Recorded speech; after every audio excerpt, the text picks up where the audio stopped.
আসসালামু আলাইকুম। লাইভ হয়েছে? লাইভ শুরু হয়েছে। আচ্ছা, এটি মেনশন দেন।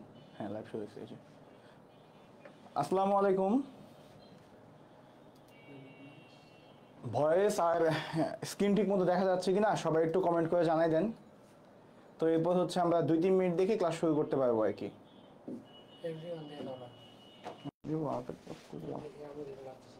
আমি যাচ্ছিলাম আমারটা দিদি।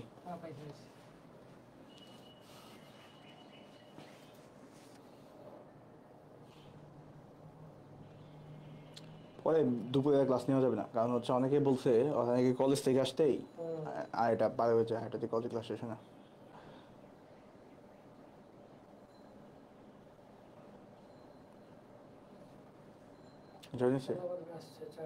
চারজন। হ্যাঁ, আসসালামু আলাইকুম। হ্যাঁ, আমার শুনতে পাওয়া যাচ্ছে কিনা একটু বলেন তো। ক্লাস শুরু করবো?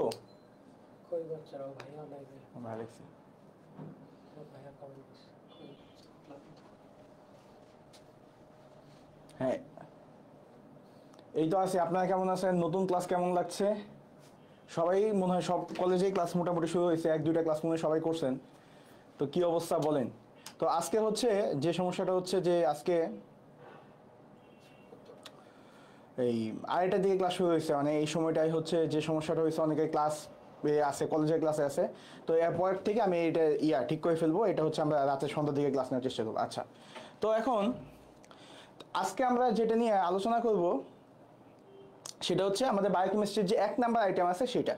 1 নাম্বার আইটেমে হচ্ছে ইন্ট্রোডাকশন টু বায়োকেমিস্ট্রি। এটার ভিতরে হচ্ছে এসিডের আলোচনা আছে, বেজের আলোচনা আছে, পিএইচের আলোচনা আছে, বাফারের আলোচনা আছে,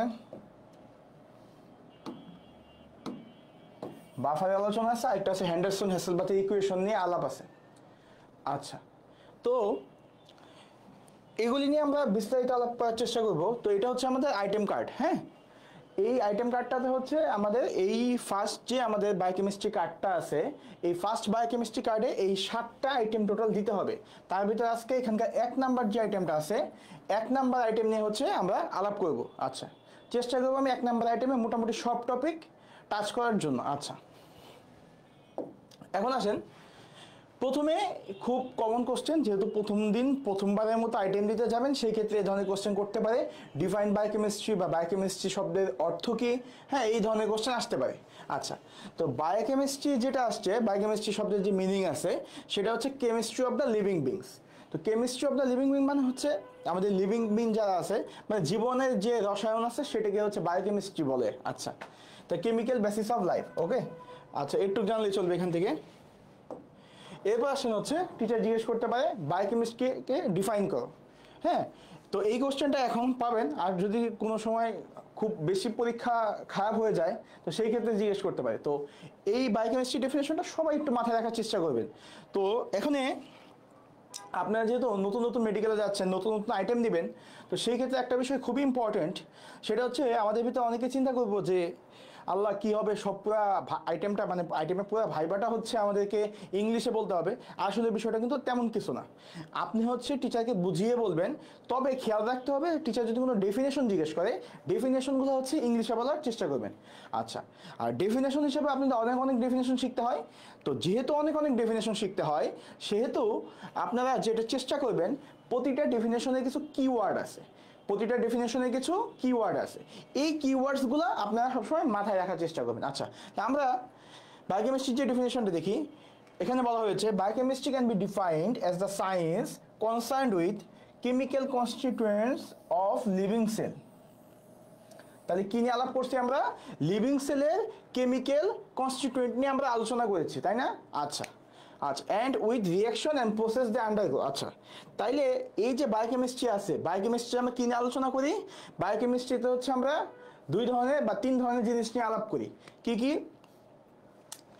মোটা দাগে হচ্ছে লিভিং সেল বা জীবকোষ, জীবকোষের যে বিভিন্ন গঠনগত জিনিস আছে সেগুলির যে বায়োকেমিক্যাল অর্থাৎ জীববিজ্ঞানিক যে গঠন আছে সেটা নিয়ে হচ্ছে আমরা আলোচনা করি, মানে জীব রাসায়নিক গঠন যেটা সেটা নিয়ে আলোচনা করি। এরপর হচ্ছে বিভিন্ন ধরনের রিয়াকশন, কি রিয়াকশন, বডিতে হচ্ছে বিভিন্ন ধরনের রিয়াকশন হয়, সেই রিয়াকশনগুলো নিয়ে হচ্ছে আমরা আলোচনা করি।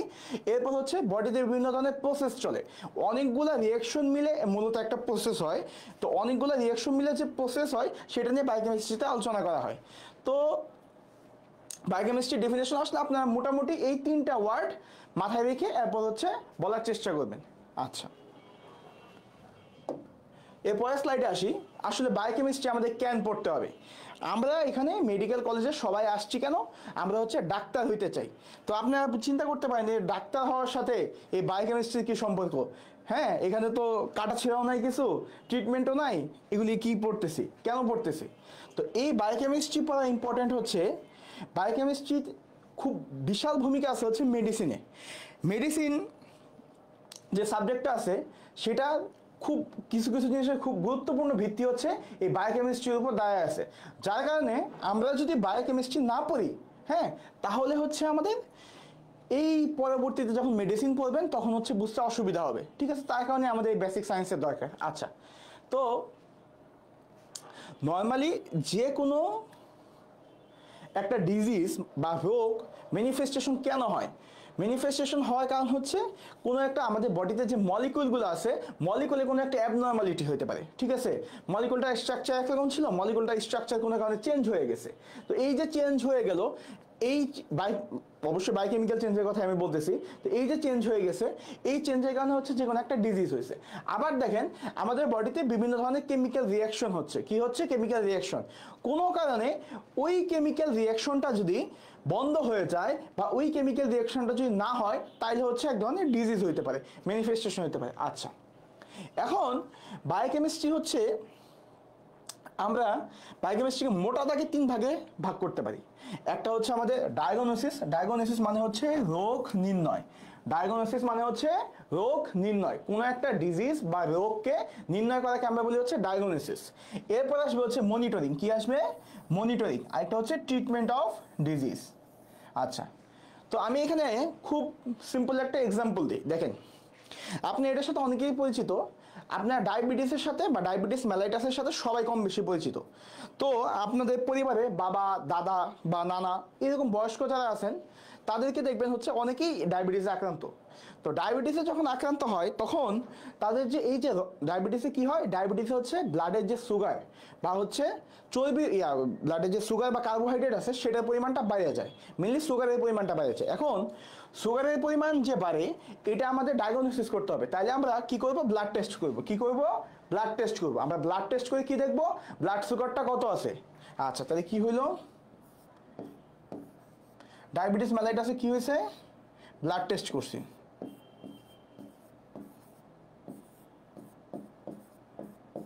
ব্লাড টেস্ট করছে, ব্লাড টেস্টে কি আসছে? সুগার বেশি। ওকে,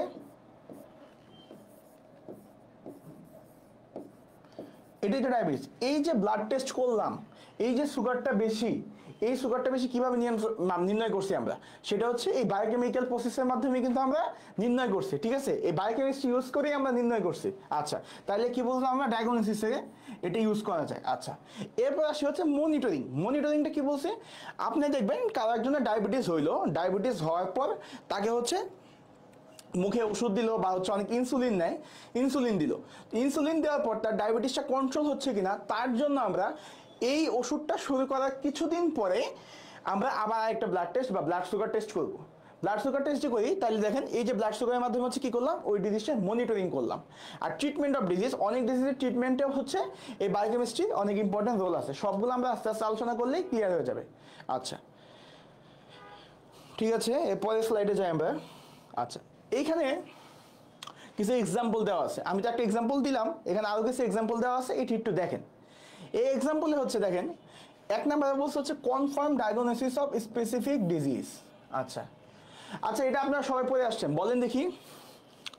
মায়োকার্ডিয়াল ইনফ্রাকশন বা এমআই, এমআই এর জন্য সবচেয়ে সেন্সিটিভ টেস্ট কোনটা? মানে এমআই এর জন্য আমরা হচ্ছে কোন টেস্টটা করে থাকি? আপনার ইন্টারমিডিয়েটে বই ছিল, সবাই একটু লিখেন তো।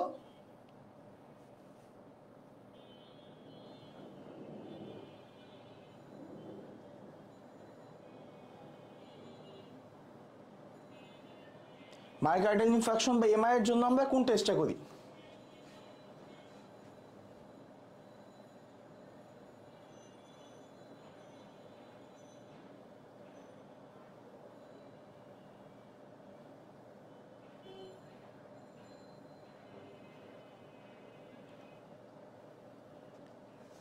সবাই একটু রেসপন্স করেন। আচ্ছা দেখেন, তো আমরা হচ্ছে মায়োকার্ডিয়াল ইনফার্কশন বা এমআই এর জন্য হচ্ছে ট্রপোনিন আই লেভেলটা করি। কি করি? Cardiac troponin I. ওকে, ট্রপাই বলে এটাকে। হ্যাঁ, কি টেস্ট করি? Cardiac troponin I, troponin I টেস্টটা করি। আচ্ছা, নর্মালি যদি মায়োকার্ডিয়াল ইনফার্কশন হয়, মায়োকার্ডিয়াল ইনফার্কশনে যে জিনিসটা ঘটে, তো মনে করেন একটা নর্মাল হার্ট সেল, হ্যাঁ, মনে করেন হার্টের এটা একটা সেল। ওকে, এই সেলের মাঝখানে নর্মালি এটা তো সেল,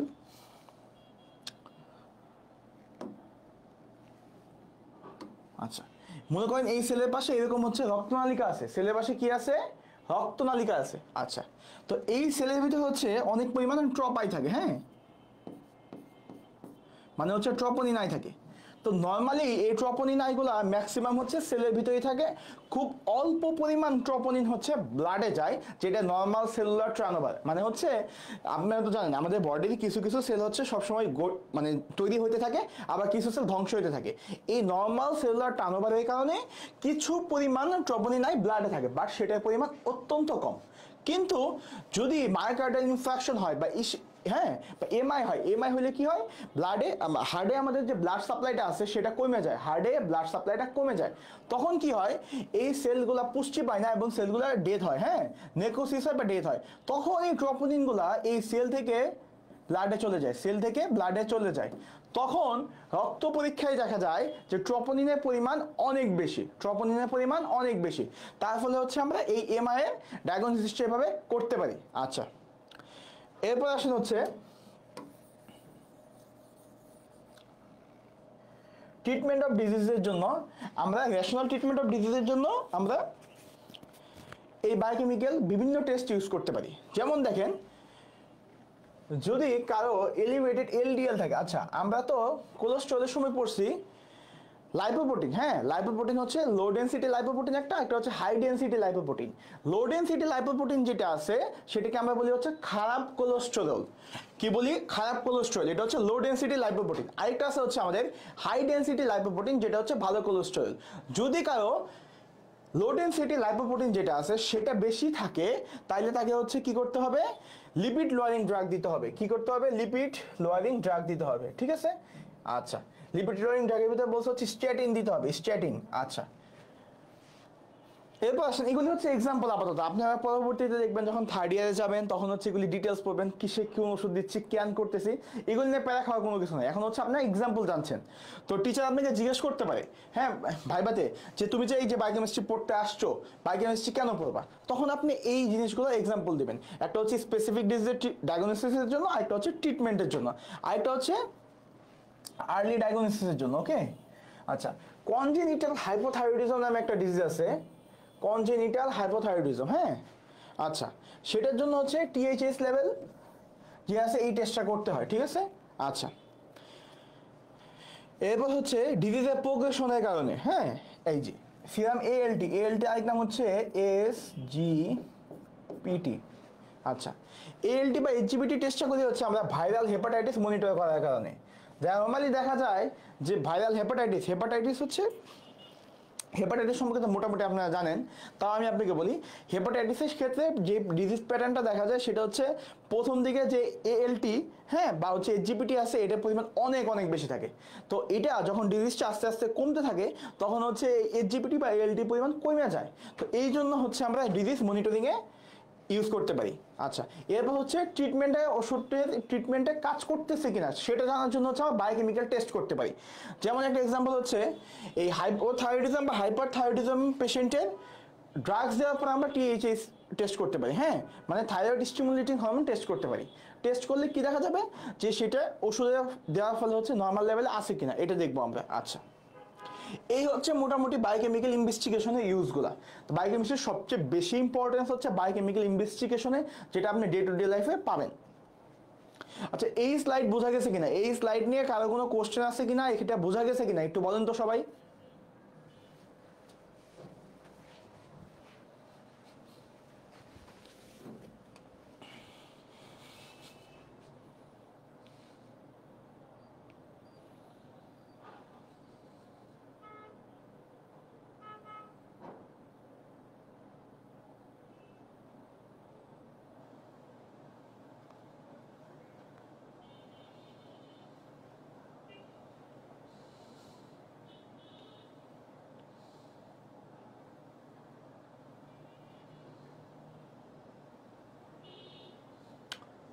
এটা নিয়ে কারো কোনো প্রবলেম আছে কিনা বলেন তো।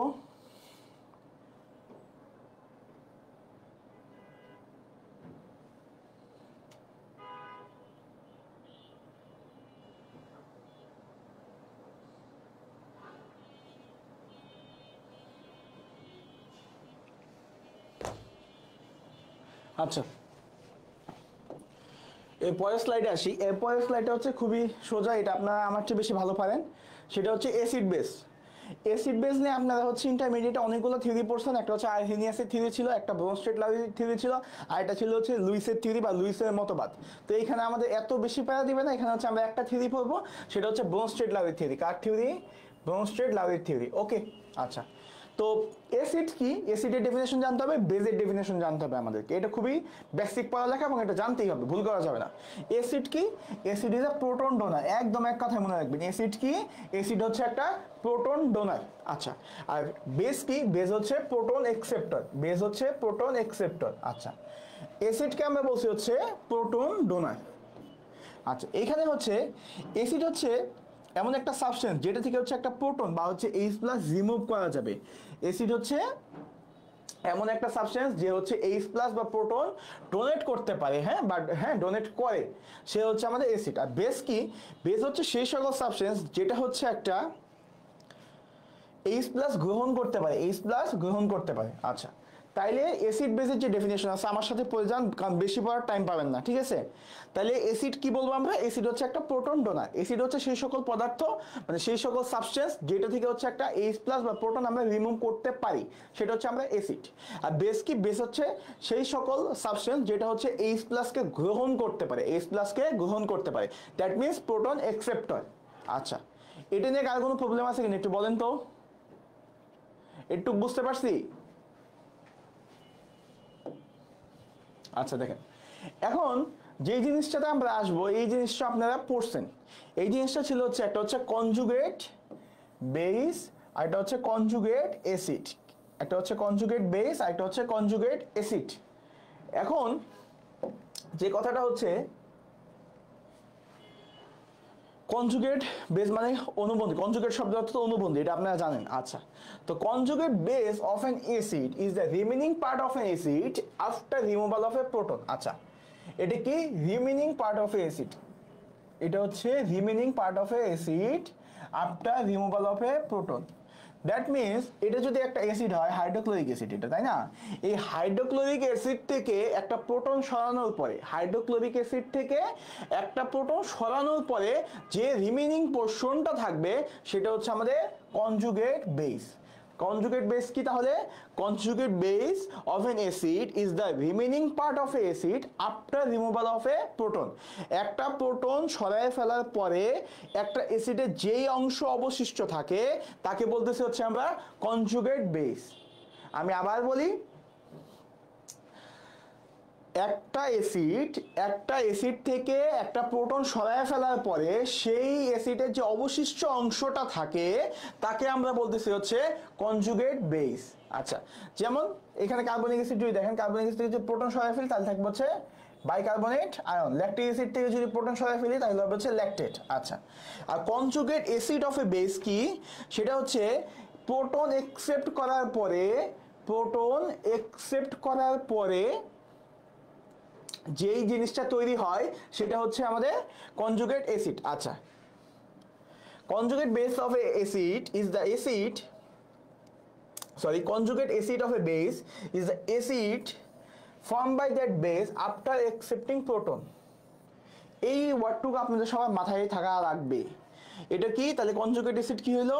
কনজুগেট অ্যাসিড হচ্ছে একটা অ্যাসিড যেটা বেজের সাথে প্রোটন অ্যাকসেপ্ট হওয়ার পরে যুক্ত হয়। আচ্ছা, তাইলে যে জিনিসটা আমি বলতে যাচ্ছি দেখেন, তাহলে কনজুগেট অ্যাসিড বেস কি আমি আবার বলি। কনজুগেট বেস যেটা হচ্ছে সেটা হচ্ছে remaining part of A acid after removal of A proton. তার মানে একটা অ্যাসিড থেকে অ্যাসিড প্রোটন ত্যাগ করছে, তারপরে যে অবশিষ্ট অংশ আছে সেটা হচ্ছে আমাদের কনজুগেট বেস। আর কনজুগেট অ্যাসিড কি? কনজুগেট অ্যাসিড হচ্ছে একটা বেস, তার সাথে প্রোটন যুক্ত হওয়ার পর যে জিনিসটা গঠিত হয়েছে সেটা হচ্ছে আমাদের কনজুগেট অ্যাসিড, সেটা হচ্ছে আমাদের কনজুগেট অ্যাসিড। আচ্ছা, আমি আশা করি কনজুগেট অ্যাসিড বেসের বেসিকটা আপনাদেরকে বুঝাইতে পারছি। যদি কেউ না বুঝে থাকেন তাহলে বলেন বুঝেন নাই, আর যদি বুঝে থাকেন তাহলে বলেন বুঝছি, তাহলে হচ্ছে আমি সামনে আগাইতে পারবো। আচ্ছা, তবে একটা জিনিস এটা আপনার ইন্টারমিডিয়েটই পড়ে আসছেন যে conjugate acid of strong base is weak. আচ্ছা, যদি স্ট্রং বেস হয়, স্ট্রং বেসে কনজুগেট অ্যাসিডটা হবে হচ্ছে উইক। আবার যদি উইক বেস হইতো তাহলে হচ্ছে এটা কনজুগেট অ্যাসিডটা হইতো স্ট্রং। ঠিক আছে, এটা হচ্ছে বিপরীত সম্পর্ক আর কি থাকে। ঠিক আছে, আচ্ছা এর পরের স্লাইডে যাই। এখানে সেম জিনিসই দেখানো হয়েছে। এই যে অ্যাসিড যেটা আছে দেখেন, এখানে খেয়াল করেন, এই যে অ্যাসিড কি করে? অ্যাসিড হচ্ছে একটা প্রোটন রিলিজ করে। অ্যাসিড কি করে? প্রোটন রিলিজ করে। ঠিক আছে, মানে প্রোটন ডোনেট করে। এটাই তো আমরা অ্যাসিডের ডেফিনেশন পড়ে আসছি। আর বেস কি করবে? বেস হচ্ছে এই যে প্রোটন, এটা হচ্ছে H+, এটা হচ্ছে প্রোটন। বেস হচ্ছে এই প্রোটনটা গ্রহণ করবে, এক্সেপ্ট প্রোটন। আচ্ছা ঠিক আছে, তাইলে একটা অ্যাসিড থেকে আমি আবার কনজুগেট অ্যাসিড বেসের বেসিকটা আবার একটু বলে দেই। একটা অ্যাসিড থেকে হাইড্রোজেন রিলিজ হওয়ার পর যে অংশ অবশিষ্ট থাকবে সেটা হচ্ছে আমাদের কনজুগেট বেস। আচ্ছা, আর কনজুগেট অ্যাসিড কি? এই যে একটা বেস H+ বা হাইড্রোজেন বা প্রোটন গ্রহণ করার পরে যে অবস্থাটা থাকবে সেটা হচ্ছে আমাদের কনজুগেট অ্যাসিড। আচ্ছা, আশা করি বুঝাইতে পারছি।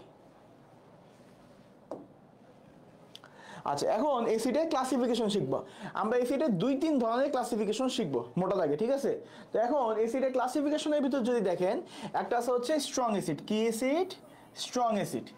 স্ট্রং অ্যাসিডের বৈশিষ্ট্য হচ্ছে কমপ্লিটলি ডিসোসিয়েট হয়। স্ট্রং অ্যাসিড সম্পর্কে আপনি একটা জিনিস যদি মনে রাখেন সেটা হবে স্ট্রং অ্যাসিড কমপ্লিটলি ডিসোসিয়েটেড হয়। সলিউশনে স্ট্রং অ্যাসিড কমপ্লিটলি ডিসোসিয়েটেড হয়। আর উইক অ্যাসিড হচ্ছে পার্শিয়ালি ডিসোসিয়েশন হয়। উইক অ্যাসিড হচ্ছে পার্শিয়ালি ডিসোসিয়েশন হয়। আচ্ছা, ডিসোসিয়েশন মানে হচ্ছে আয়নিত হয় বা আয়োনাইজড হওয়া। ঠিক আছে, ডিসোসিয়েশন মানে হচ্ছে আয়নিত হওয়া বা আয়োনাইজড হওয়া। ঠিক আছে, আচ্ছা তাইলে যে ঘটনাটা ঘটলো সেটা হচ্ছে অ্যাসিডকে আমরা মোটা দাগে দুই ভাগে ভাগ করতে পারলাম। একটা হচ্ছে স্ট্রং অ্যাসিড আর একটা হচ্ছে উইক অ্যাসিড। স্ট্রং অ্যাসিড হচ্ছে সেই সকল অ্যাসিড যে সকল অ্যাসিড কমপ্লিটলি ডিসোসিয়েশন হয়, দ্যাট মিনস 100% আয়নিত হয়। নিয়ার 100%, সবগুলো 100% না, নিয়ার 100% বা 100% কাছাকাছি আয়নিত হয়, সেগুলিকে আমরা বলতেছি হচ্ছে স্ট্রং অ্যাসিড। সেগুলিকে কি বলতেছি আমরা? Strong acid. আর উইক অ্যাসিড হচ্ছে সেই সকল অ্যাসিড যে সকল অ্যাসিড হচ্ছে পার্শিয়ালি ডিসোসিয়েটেড হয়। কি হয়?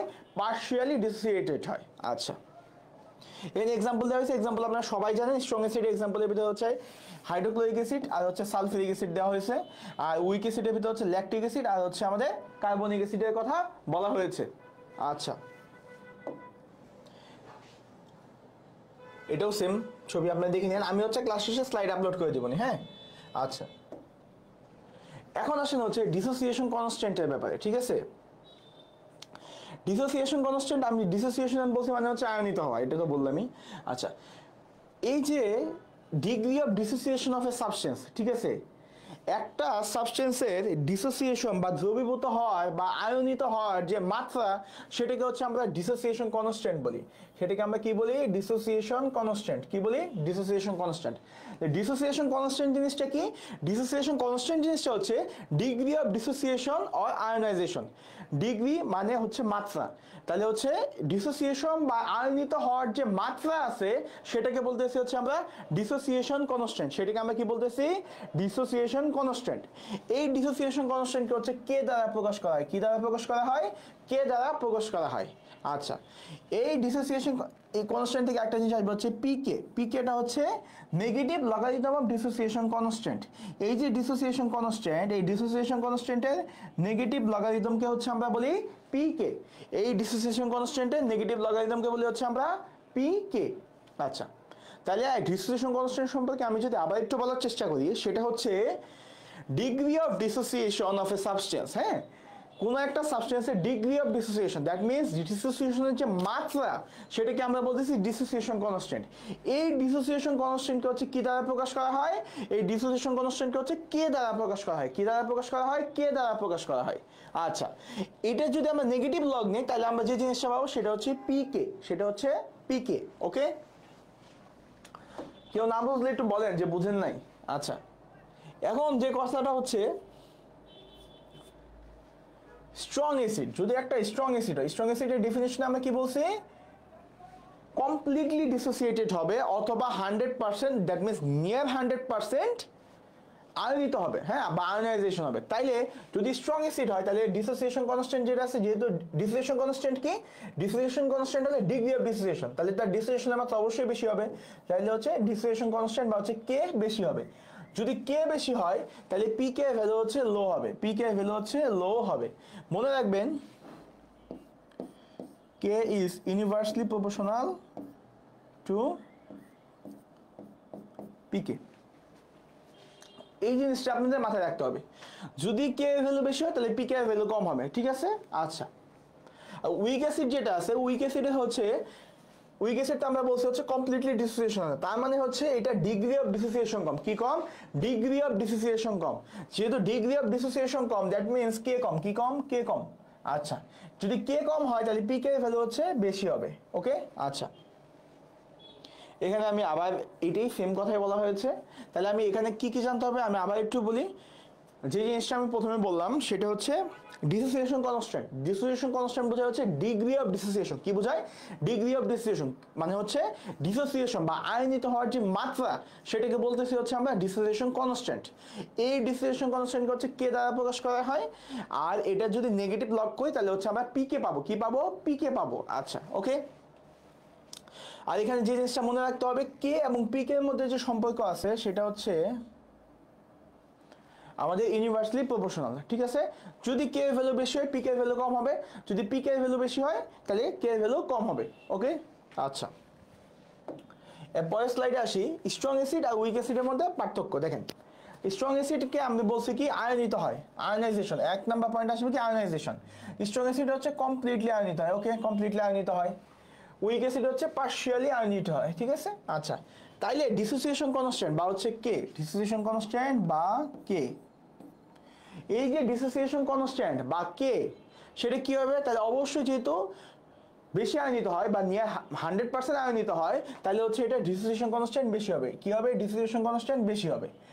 আর উইক অ্যাসিড যেটা আছে সেটা যদি পার্শিয়ালি ডিসোসিয়েশন হয় তাহলে ডিসোসিয়েশন কনস্ট্যান্ট হচ্ছে কম হবে, ডিসোসিয়েশন কনস্ট্যান্ট হচ্ছে কম হবে। আচ্ছা, আমি এই মাত্রই বলে আসছি, এই মাত্রই বলে আসছি হচ্ছে কে এবং পিকে এর মধ্যে সম্পর্ক কি। K is universally proportional to 1, universally proportional to Kp, sorry Kp না পিকে।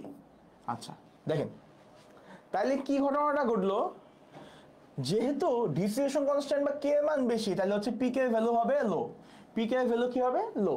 আর এদিকে যেহেতু পিকে এর ভ্যালু হচ্ছে আমাদের ডিসোসিয়েশন কনস্ট্যান্টের ভ্যালু হচ্ছে লো, তাহলে পিকে এর ভ্যালু হবে হচ্ছে হাই, পিকে এর ভ্যালু হাই। আচ্ছা, এরপর যেটা আসবেন সেটা হচ্ছে আমি আগেই বলছি স্ট্রং অ্যাসিডের কনজুগেট বেস হচ্ছে উইক হয়, স্ট্রং অ্যাসিডের কনজুগেট বেস হচ্ছে উইক হয়, আর উইক অ্যাসিডের কনজুগেট বেস হচ্ছে স্ট্রং হয়, ঠিক আছে? এটা তো বিপরীত সম্পর্ক থাকে। ওকে, আচ্ছা, এরপর আসলে হচ্ছে বাফারিং ক্যাপাসিটি নিয়ে। কি আসলাম? Buffering capacity. বাফারিং ক্যাপাসিটি থাকবে হচ্ছে উইক অ্যাসিডে, এটা একটু মনে রাখার চেষ্টা করেন, ঠিক আছে? বাদ বাকিগুলোতে এমনি ফর্মুলা দিয়ে আসবে। আচ্ছা, এরপর হচ্ছে ফ্রি অ্যাসিডিটি। ফ্রি অ্যাসিডিটি হচ্ছে স্ট্রং অ্যাসিডের ক্ষেত্রে বেশি হবে, ফ্রি অ্যাসিডিটি হচ্ছে স্ট্রং অ্যাসিডে বেশি হবে। আচ্ছা, এখন যে জিনিসটা হইলো তাহলে আমি আবার একটু বলার চেষ্টা করি। দেখেন স্ট্রং অ্যাসিড এবং উইক অ্যাসিডের মধ্যে পার্থক্য এটা কিন্তু আমাদের তেমন ভাবে মুখস্থ করতে হবে না, এটা আমরা বুঝে বুঝে বলতে পারবো। তাহলে স্ট্রং অ্যাসিডের ডেফিনেশন কি পড়ছিলাম, যেটা হচ্ছে কমপ্লিটলি ডিসোসিয়েশন হয় বা হচ্ছে নিয়ার 100% আয়নাইজড হয়। তাহলে আয়নিত কে বেশি হবে, স্ট্রং অ্যাসিড বেশি হবে, উইক অ্যাসিড তাহলে আয়নিত কম হবে। এরপর আসি হচ্ছে ডিসোসিয়েশন কনস্ট্যান্ট বা হচ্ছে ডিগ্রি অফ ডিসোসিয়েশন। হ্যাঁ, ডিগ্রি অফ ডিসোসিয়েশন মানে হচ্ছে ডিসোসিয়েশন হওয়ার যে মাত্রা, ডিসোসিয়েশন হওয়ার মাত্রা তাহলে কি হবে, স্ট্রং অ্যাসিডের ডিসোসিয়েশন হওয়ার মাত্রা বেশি হবে, উইক অ্যাসিড হচ্ছে ডিসোসিয়েশন হওয়ার মাত্রা কম হবে। আর আমি বলছি হচ্ছে কে এবং পি এর মধ্যে সম্পর্ক হচ্ছে বিপরীত, হ্যাঁ, ইউনিভার্সালি প্রপোর্শনাল। যেহেতু ইউনিভার্সালি প্রপোর্শনাল তাহলে এই পি এর ভ্যালু হচ্ছে লো হবে আর উইক অ্যাসিড হচ্ছে পি এর ভ্যালু হাই হবে। আর কনজুগেট বেসেরটাও আমি বলছি এটা হচ্ছে বিপরীত সম্পর্ক থাকে, তার মানে হচ্ছে স্ট্রং অ্যাসিডের ক্ষেত্রে কনজুগেট বেস হবে উইক, উইক অ্যাসিডের ক্ষেত্রে কনজুগেট বেস হবে হচ্ছে স্ট্রং। ওকে, আচ্ছা, বাফারিং ক্যাপাসিটিটা খালি মনে রাখবেন, তাই আপনারা এটা লিখতে পারবেন পরীক্ষায়। এটা রিটেনের জন্য ইম্পর্টেন্ট, ভাইবার জন্য সমানভাবে ইম্পর্টেন্ট। আমি আমার আজকের ক্লাস চেষ্টা করব এই আইটেম সংক্রান্ত যত পড়ালেখা আছে সবকিছু আমার এই স্লাইডের মধ্যে আনার জন্য, ঠিক আছে। আমি মোটামুটি ভাবে চেষ্টা করেছি আপনাদের সব টপিক এখানে আলোচনা করতে, এবং হচ্ছে আপনারা যারা ক্লাস করতেছেন তারা খুব বেশি নোট নেওয়ার প্রয়োজন নাই, কারণ আমি এটা আপনাদেরকে দিয়ে দিব, তখন আপনারা এটার ভিতর লিখতে পারবেন, এটা প্রিন্টও করে নিতে পারবেন, কোনো সমস্যা নেই। আচ্ছা আসেন পরের স্লাইডে আসি।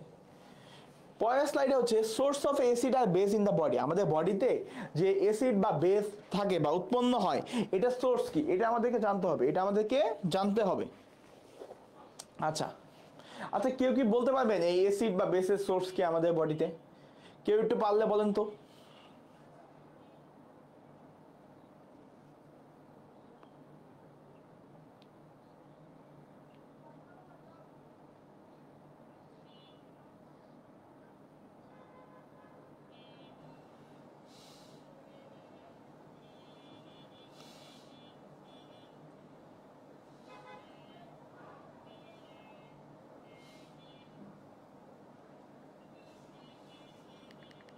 হ্যালো, শুনতে পাচ্ছেন?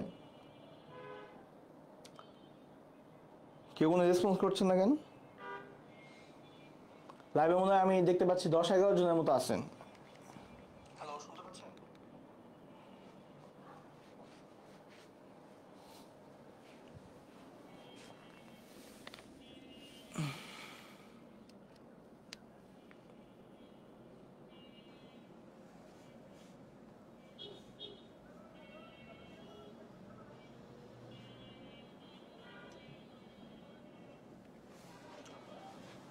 আচ্ছা, এই source of acid and base in the body যদি আমরা আলোচনা করতে চাই তাহলে হচ্ছে কি আসবে দেখেন। নরমালি অ্যাসিডের সোর্সটা হচ্ছে আমি আগে আলোচনা করছি, এরপর বেসেরটা আসবে। অ্যাসিডের হচ্ছে 50 থেকে 100 মিলিমোল, মিলিমোল কিন্তু মোল না এটা, ঠিক আছে। এটা হচ্ছে 50 থেকে 100 মিলিমোল হচ্ছে H+ প্রডিউসড হয় হচ্ছে ডেইলি, হ্যাঁ, ইসিএফ এ।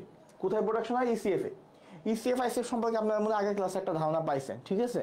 আচ্ছা, এখন আমরা আসি হচ্ছে ফসফরিক অ্যাসিড। মেন অ্যাসিডের ভিতরে আমরা আসবো হচ্ছে এক নম্বরে আসি হচ্ছে কার, ফসফরিক অ্যাসিডে। কিসে আসবো? Phosphoric acid. ফসফরিক অ্যাসিড যেটা আছে সেটা হচ্ছে আমাদের কই থেকে আসবে? Dietary source. বিভিন্ন ধরনের খাবারের ভিতর যে ফসফেট থাকে সেটা হচ্ছে ফসফরিক অ্যাসিডে কনভার্ট হতে পারে ক্যাজিন, হ্যাঁ। এরপর হচ্ছে আমাদের ফসফোপ্রোটিন যেগুলি আছে সেগুলি। এরপর আসবে হচ্ছে নিউক্লিয় প্রোটিন। এগুলি থেকে হচ্ছে আমরা মেনলি ফসফরিক অ্যাসিড পাই। এই যে কেজিন, এরপর হচ্ছে ফসফোপ্রোটিন, এরপর হচ্ছে আমাদের নিউক্লিয় প্রোটিন যে আছে, এইগুলি জিনিসগুলি হচ্ছে যখন ভাঙার মাধ্যমে হচ্ছে আমরা এই ফসফরিক অ্যাসিড পাই। কি পাই? ফসফরিক অ্যাসিড পাই। আচ্ছা, এরপর আসে হচ্ছে ল্যাকটিক অ্যাসিড। কি? Lactic acid. ল্যাকটিক অ্যাসিড হচ্ছে, আচ্ছা আমরা গ্লাইকোলাইসিস পড়ছি, আমরা আমাদের ইন্টারমিডিয়েটে গ্লাইকোলাইসিস পড়ে আসছি। তো গ্লাইকোলাইসিস ছিল হচ্ছে দুই ধরনের, মানে হচ্ছে গ্লাইকোলাইসিস মানে শ্বসন যেটা, তো শ্বসন যেটা আছে সেটা হচ্ছে দুই ধরনের।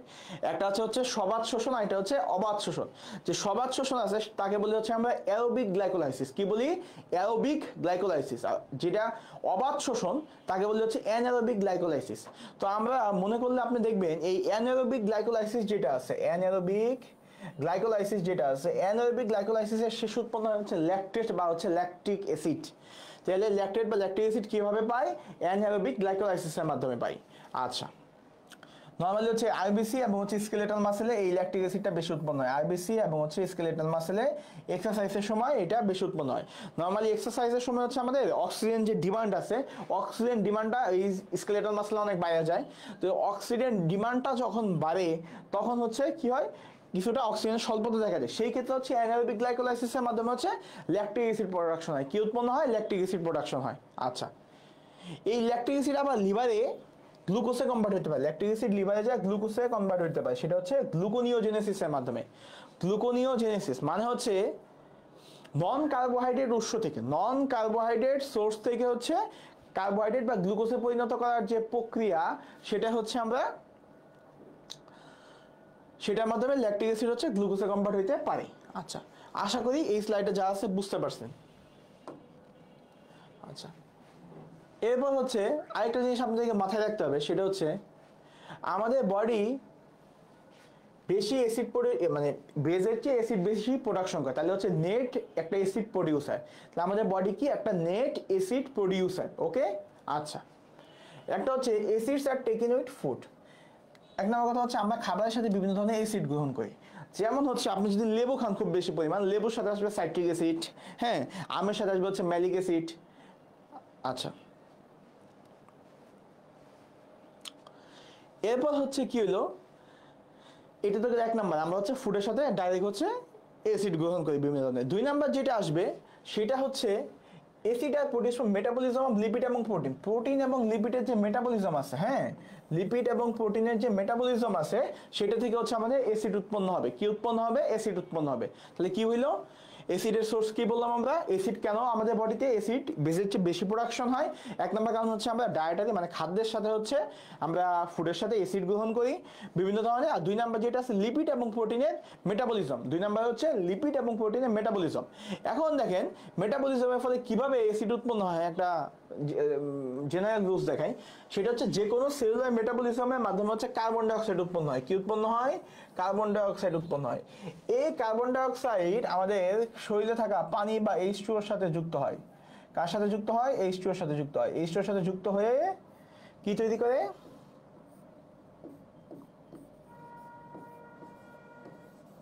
কার্বনিক অ্যাসিড তৈরি করে। কি তৈরি করে? কার্বনিক অ্যাসিড তৈরি করে। ঠিক আছে, তাহলে আমরা বুঝছি যে আমাদের বডি একটা নেট অ্যাসিড প্রডিউসার। তার কারণ হচ্ছে আমরা খাদ্যের সাথে হচ্ছে অ্যাসিড গ্রহণ করি। আর দুই নাম্বার হচ্ছে লিপিড এবং প্রোটিন যেটা আছে সেটার মেটাবলিজম। লিপিড এবং প্রোটিনের মেটাবলিজম। আচ্ছা, মেটাবলিজমের ফলে কি হয়? কার্বন ডাইঅক্সাইড উৎপন্ন হয়, যেটা পানির সাথে মিশে কার্বনিক অ্যাসিড তৈরি করে। ওকে, আচ্ছা, এরপর আসবো হচ্ছে মেটাবলিক সোর্সেস অফ অ্যাসিড। আচ্ছা, এখানে আমরা অ্যাসিডের আরেকটা ক্লাসিফিকেশন করব। আমরা কিছুক্ষণ আগে অ্যাসিডের একটা ক্লাসিফিকেশন পড়ে আসছি। সেই ক্লাসিফিকেশন অনুযায়ী ছিল অ্যাসিড দুই প্রকার। একটা হচ্ছে কি ছিল? স্ট্রং অ্যাসিড, আর একটা ছিল উইক অ্যাসিড। স্ট্রং অ্যাসিড কি ছিল? যেই অ্যাসিডগুলা কমপ্লিটলি ডিসোসিয়েশন হয়, কি হয়? কমপ্লিটলি ডিসোসিয়েশন হয়, তারা ছিল স্ট্রং অ্যাসিড। আর যেগুলো পার্শিয়ালি ডিসোসিয়েশন হয় সেগুলো ছিল আমাদের উইক অ্যাসিড। এইখানে আমরা দুই ধরনের অ্যাসিড শিখবো। একটা হচ্ছে ভোলাটাইল অ্যাসিড, একটা হচ্ছে আমাদের কি অ্যাসিড? Volatile acid. আর এটা হচ্ছে ফিক্সড অ্যাসিড, বা এটা আরেকটা নাম আছে, এটার নাম হচ্ছে নন ভোলাটাইল অ্যাসিড।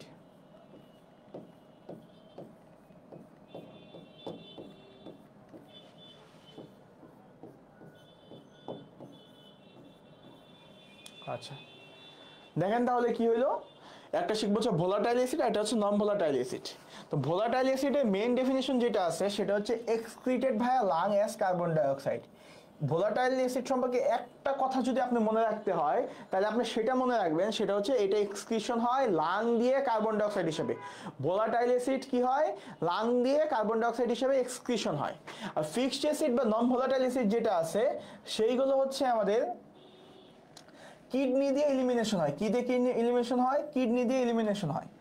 এই দুইটা কথা আপনি মনে রাখলে হচ্ছে এই ভোলাটাইল অ্যাসিড আর নন ভোলাটাইল অ্যাসিড মোটামুটি মাথায় রাখতে পারবেন। তাহলে আমি আবার বলার চেষ্টা করি, দেখেন আমার সাথে একটু বলেন, বললে পড়া হয়ে যাবে। সেটা হচ্ছে ভোলাটাইল অ্যাসিড আর এটা হচ্ছে নন ভোলাটাইল অ্যাসিড, একটা ক্লাসিফিকেশন। এখন ভোলাটাইল অ্যাসিড যেটা আছে, এই ভোলাটাইল অ্যাসিডগুলো হচ্ছে আমাদের লাংয়ের মাধ্যমে এক্সক্রিশন হয় বা দেহ থেকে বের হয়ে যায়। লাংয়ের মাধ্যমে এক্সক্রিশন হয়ে কার্বন ডাইঅক্সাইড হিসেবে দেহ থেকে বের হয়ে যায়। কি হয়? লাংয়ের মাধ্যমে কার্বন ডাইঅক্সাইড হিসেবে বের হয়ে যায়। এটা হচ্ছে ভোলাটাইল অ্যাসিড। আর যে ফিক্সড অ্যাসিড বা নন ভোলাটাইল অ্যাসিড আছে সেইটা হচ্ছে আমাদের লাং দিয়ে এক্সক্রিশন হতে পারে না, সে বডি ফ্লুইডে থাকে, মানে আমাদের বডিতে যে ফ্লুইড আছে এই ফ্লুইডের মধ্যে থাকে এবং সেটা কিডনি দিয়ে বের হয়ে যায়। কোথা দিয়ে বের হয়ে যায়? কিডনি দিয়ে। তাইলে অ্যাসিডের ইলিমিনেশন বা হচ্ছে এক্সক্রিশন কোথা দিয়ে হচ্ছে তার উপর ভিত্তি করে হচ্ছে অ্যাসিডকে দুই ভাগে ভাগ করছি। একটা হচ্ছে আমাদের ভোলাটাইল অ্যাসিড, আর এটা হচ্ছে নন ভোলাটাইল অ্যাসিড বা হচ্ছে ফিক্সড অ্যাসিড, আর এটা হচ্ছে নন ভোলাটাইল বা ফিক্সড অ্যাসিড। ওকে, আচ্ছা। এরপর এখানে কথা বলা হয়েছে কই থেকে পাবো। ভোলাটাইল অ্যাসিডগুলো হচ্ছে কার্বোহাইড্রেট, প্রোটিন, ফ্যাটের মেটাবলিজমে পাওয়া যায়। আর নন ভোলাটাইল অ্যাসিডগুলো আছে catabolism of amino acid, phospholipid, আর এটা হচ্ছে নিউক্লিয়ার অ্যাসিড। ঠিক আছে, এই তিনটা জিনিসের জন্য এটা মানে এই তিনটা জিনিসের ক্যাটাবলিজমের ফলে হচ্ছে আমরা পাইতে পারি। আচ্ছা আচ্ছা, এখানে হচ্ছে মেটাবলিজমের সময় বডি মেটাবলিক অ্যাসিড কিছু তৈরি করে, আর এটা হচ্ছে মেটাবলিক বেস তৈরি করে, সেটাই বলা হয়েছে। আচ্ছা, এখানে আমি আবার একটু দেখাইছি, হ্যাঁ, ভোলাটাইল ভার্সেস নন ভোলাটাইলে। তো ভোলাটাইল অ্যাসিড যেটা আছে সেটা হচ্ছে কার্বন ডাইঅক্সাইডে কনভার্টেড হয় এবং লাং দিয়ে বের হয়ে যায়। এক নম্বর কথা হচ্ছে কার্বন ডাইঅক্সাইডে কনভার্ট হয়েছে, আর দুই নম্বর কথা হচ্ছে লাং দিয়ে বের হয়ে গেছে। দুইটা কথা, ঠিক আছে। তাহলে ভোলাটাইল অ্যাসিডে কোন দুইটা কথা মনে রাখবো, সেটা কার্বন ডাইঅক্সাইডে পরিণত হওয়ার মাধ্যমে লাং দিয়ে বের হয়ে যায়। নন ভোলাটাইল অ্যাসিড যেটা আছে সেটা হচ্ছে গ্যাসে কনভার্ট হতে পারে না, তার ফলে হচ্ছে কিডনি দিয়ে এক্সক্রিশন হয়। এক্সক্রিশন কোথা দিয়ে হবে? কিডনি দিয়ে হয়েছে, এক্সক্রিশন হয়েছে কিডনি দিয়ে। আচ্ছা, এখানে কতগুলো আমি এক্সাম্পল দিছি। ভোলাটাইল অ্যাসিডের ক্ষেত্রে হচ্ছে আমরা কার্বন ডাইঅক্সাইডটাই মাথায় রাখবো মেইনলি, কার্বন ডাইঅক্সাইড, আর এটা হচ্ছে আমাদের কার্বনিক অ্যাসিড। ঠিক আছে, নন ভোলাটাইল অ্যাসিড হচ্ছে বাদবাকিগুলো, যেমন হচ্ছে hydrochloric acid, sulphuric acid, phosphoric acid, lactic acid, কিটো অ্যাসিড, এগুলি হচ্ছে আমাদের নন ভোলাটাইল বা ফিক্সড অ্যাসিড। আচ্ছা, তো সবচেয়ে ইম্পর্টেন্ট বেসকে আমরা অ্যাসিড নিয়ে আলোচনা করছি, এখন বেজে আসি। বেজ নিয়ে যে আলোচনা আছে, একটা হচ্ছে বাইকার্বনেট আর এটা হচ্ছে বাইফসফেট। একটা হচ্ছে আমাদের বাইকার্বনেট আর এটা হচ্ছে আমাদের বাইফসফেট, এই দুইটা মাথায় রেখেন। তবে এখানে মনে রাখতে হবে অল মেটাবলিক বেজেস আর নন ভোলাটাইল। এগুলি হচ্ছে সবগুলো নন ভোলাটাইল, দ্যাট মিনস এটা ইউরিন দিয়ে এক্সক্রিশন হয়, কিডনির মাধ্যমে ইউরিন দিয়ে এক্সক্রিশন হয়। আচ্ছা, তাইলে আমি মেটাবলিক অ্যাসিড বেস যেটা আছে সেটা ক্লাসিফিকেশনে যদি আসি, মেটাবলিক যে অ্যাসিড আছে, মেটাবলিক অ্যাসিডকে আমরা দুই ভাগে ভাগ, সরি হ্যাঁ, মেটাবলিক অ্যাসিডকে হচ্ছে আমরা দুই ভাগে ভাগ করতে পারি। একটা হচ্ছে আমাদের ভোলাটাইল অ্যাসিড আর এটা হচ্ছে আমাদের নন ভোলাটাইল অ্যাসিড। ভোলাটাইল অ্যাসিড যেটা আছে সেটা হচ্ছে কার্বন ডাইঅক্সাইডে পরিণত হওয়ার মাধ্যমে লাং দিয়ে বের হয়ে যায়। কি হয়? কার্বন ডাইঅক্সাইডে পরিণত হওয়ার মাধ্যমে লাং দিয়ে বের হয়ে যায়, এটা হচ্ছে ভোলাটাইল অ্যাসিড। আর নন ভোলাটাইল অ্যাসিড হচ্ছে সেই সকল অ্যাসিড যারা গ্যাসে পরিণত হতে পারে না এবং লাং দিয়ে বের হতে পারে না, গ্যাসে পরিণত হতে পারে না এবং লাং দিয়ে বের হতে পারে না, এবং সে কিডনি দিয়ে ইউরিনের মাধ্যমে এক্সক্রিশন হয়, কিডনি দিয়ে ইউরিনের মাধ্যমে এক্সক্রিশন হয়। ওকে, আচ্ছা। আর মেটাবলিক বেসকে কোনো ভাগ নাই, এটা হচ্ছে সবগুলো নন ভোলাটাইল এবং সবাই ইউরিনের মাধ্যমে বডি থেকে এক্সক্রিশন হয়, সবাই ইউরিনের মাধ্যমে বডি থেকে এক্সক্রিশন হয়।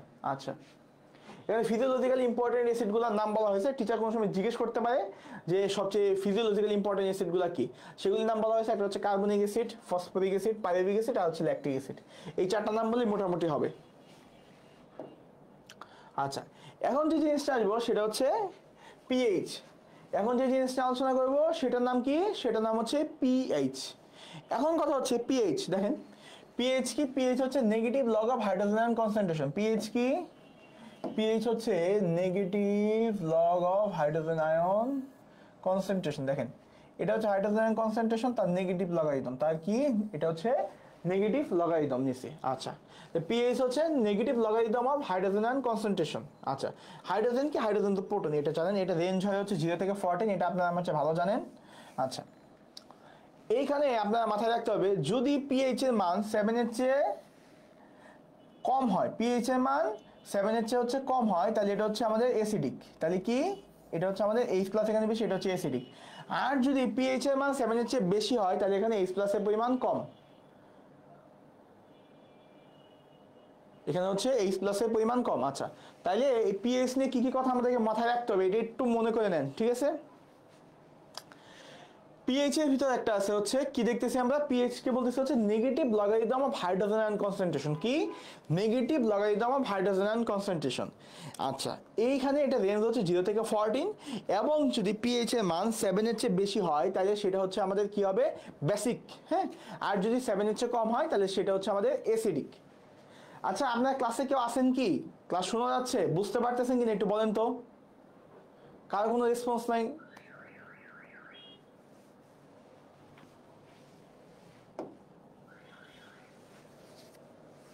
আচ্ছা এখানে আরেকটা কোশ্চেন আছে, এই কোশ্চেনটা আমি করি দেখি। হ্যাঁ, এই যে পিএইচ, হ্যাঁ এই যে পিএইচটা লিখলাম, এই পিএইচ এর পিটা স্মল এ লিখছি কেন? পিএইচ এর পিটা কেন স্মল এ লেখা হয়েছে এটা দেখি তো, বলেন কেউ পারেন কিনা? পিএইচ এর পিটা কেন স্মল এ লেখা হয়েছে?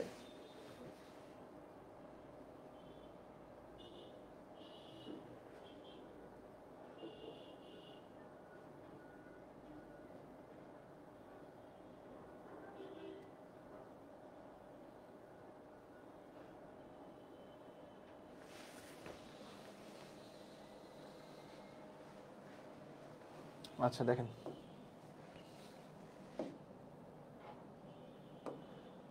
আচ্ছা এইখানে পিএইচ এর পিটা স্মল আর এইচটা কেন ক্যাপিটাল, আমি এটা একটা আনছি মজা করার জন্য স্লাইড। পিটা যেটা আছে দেখেন, পিটা আসছে হচ্ছে পটেন্স থেকে, ঠিক আছে? পটেন্স থেকে, এই পটেন্স হচ্ছে একটা ড্যানিশ শব্দ। পটেন্স কোন ধরনের শব্দ? ড্যানিশ শব্দ, ঠিক আছে?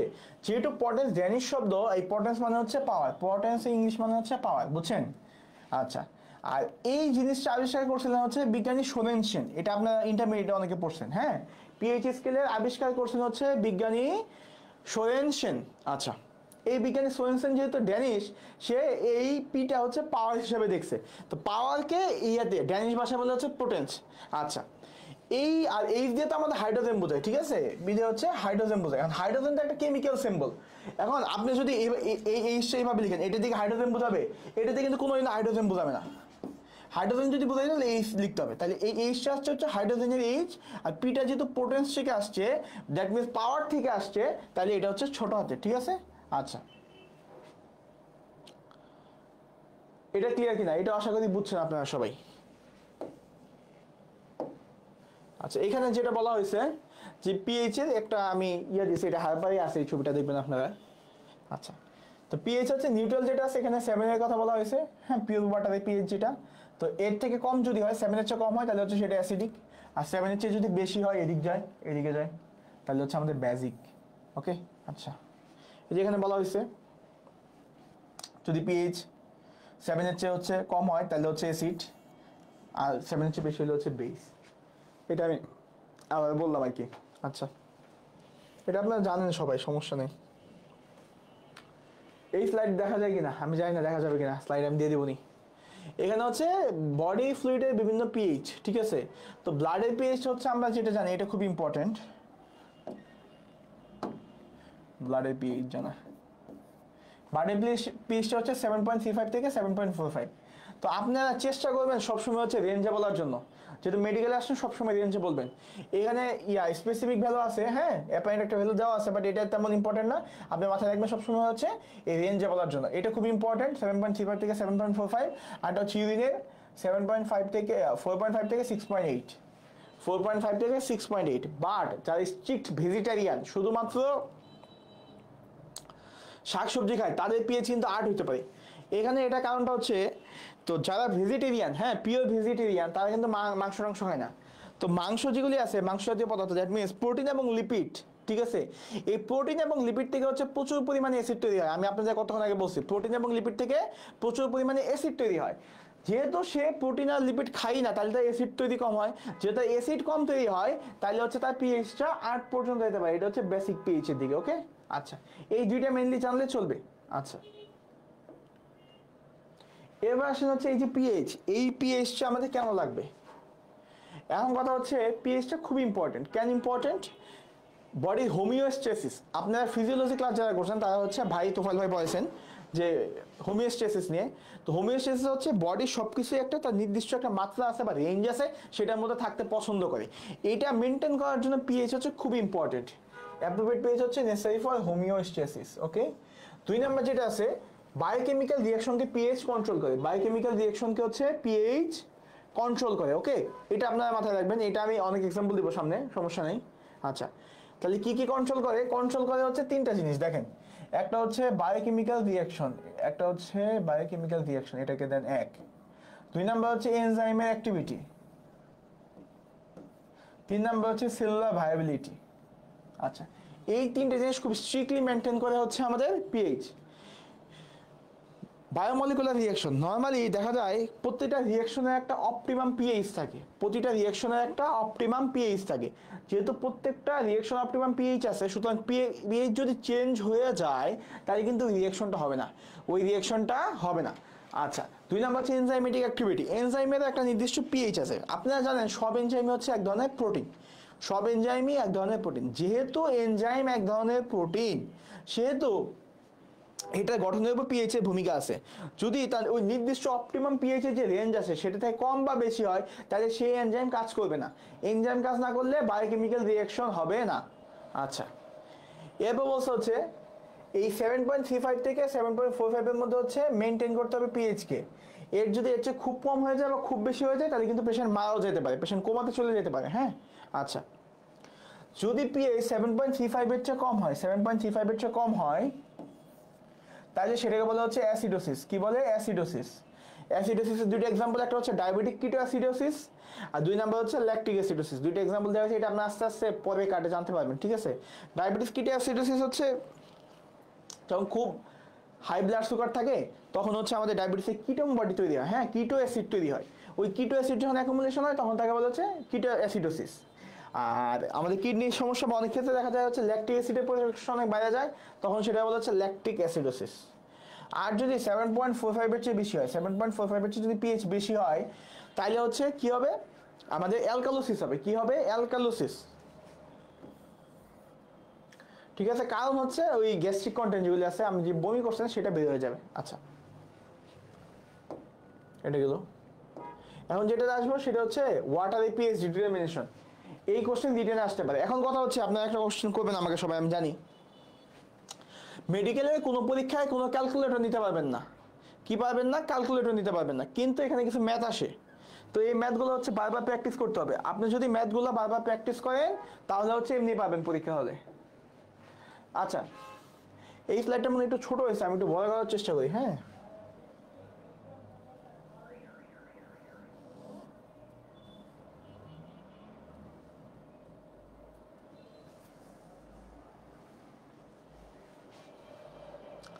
আচ্ছা দেখেন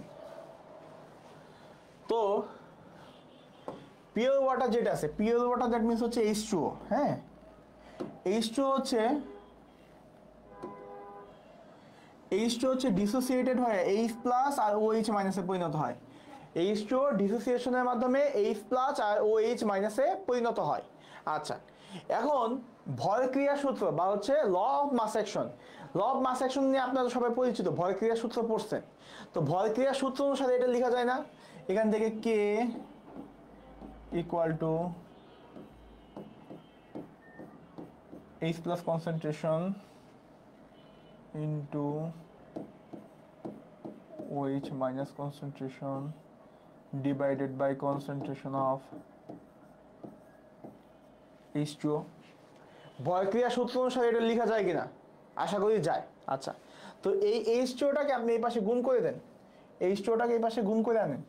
গুণ করলে কি হয়? K into H2O equal to হচ্ছে H প্লাস আর OH মাইনাস, তাই না? আচ্ছা, K ইন্টু H2 হচ্ছে H plus into OH minus. এখন আপনারা জানে থাকবেন পানি যেটা আছে, পানি খুবই অল্প পরিমাণে ডিসোসিয়েশন হয়, পানি খুব অল্প পরিমাণে ডিসোসিয়েশন হয়। ঠিক আছে, সুতরাং H2 এর কনসেন্ট্রেশন হচ্ছে কনস্ট্যান্ট। কি? H2 এর যে কনসেন্ট্রেশন আছে সেটা হচ্ছে কনস্ট্যান্ট। H2 এর যে কনসেন্ট্রেশন আছে সেটা কি হবে? সেটা হচ্ছে কনস্ট্যান্ট। সুতরাং আমরা কি বলতে পারি? যেহেতু এটা কনস্ট্যান্ট তাহলে টোটালটা কনস্ট্যান্ট বলতে পারি। আচ্ছা, আর K ইন্টু H2O, হ্যাঁ, এই H2O এর সাথে যদি আমরা K গুণ করে দেই, পানির কনসেন্ট্রেশনের সাথে যদি আমরা K, হ্যাঁ, যেটা হচ্ছে ডিসোসিয়েশন কনস্ট্যান্ট গুণ করি, তাহলে আমরা পাবো হচ্ছে KW। কি পাবো? KW। এই KWটাকে বলা হচ্ছে আয়ন প্রোডাক্ট অফ ওয়াটার। এটাকে কি বলে? Ion product of water. Okay, এটাকে বলা হচ্ছে আয়ন প্রোডাক্ট অফ ওয়াটার। আচ্ছা, এখন তাহলে কি হবে? যে ঘটনাটা ঘটবে যে 25 ডিগ্রি সেলসিয়াস তাপমাত্রায় হচ্ছে KW এর ভ্যালু আমরা জানি 10 to the power -14। 25 degree Celsius তাপমাত্রায় KW এর ভ্যালু হচ্ছে 10 টু দি পাওয়ার -14। এখন H প্লাস এবং OH minus equal to 10 to the power H plus into OH minus, হ্যাঁ, equal to 10 to the power minus 14 আমরা লিখতে পারি, ঠিক আছে। আচ্ছা লিখলাম।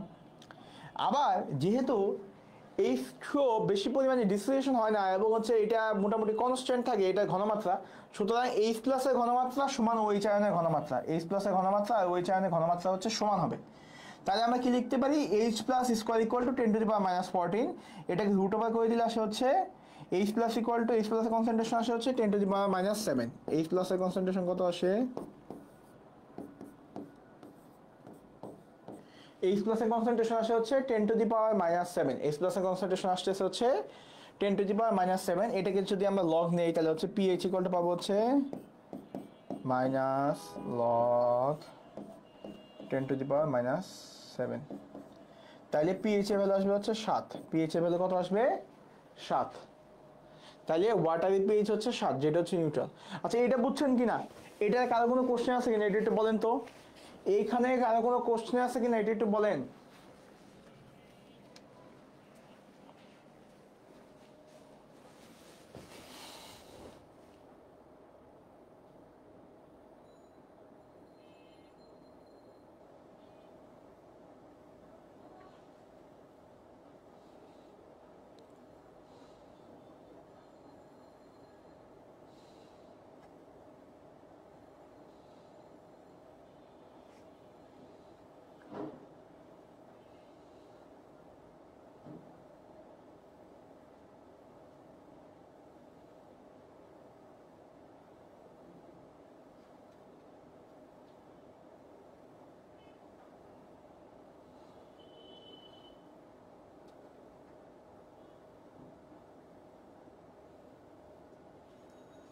এটা ক্লিয়ার হয়েছে কিনা, যারা আছেন লাইভে একটু বলেন ক্লিয়ার হয়েছে কিনা এটা।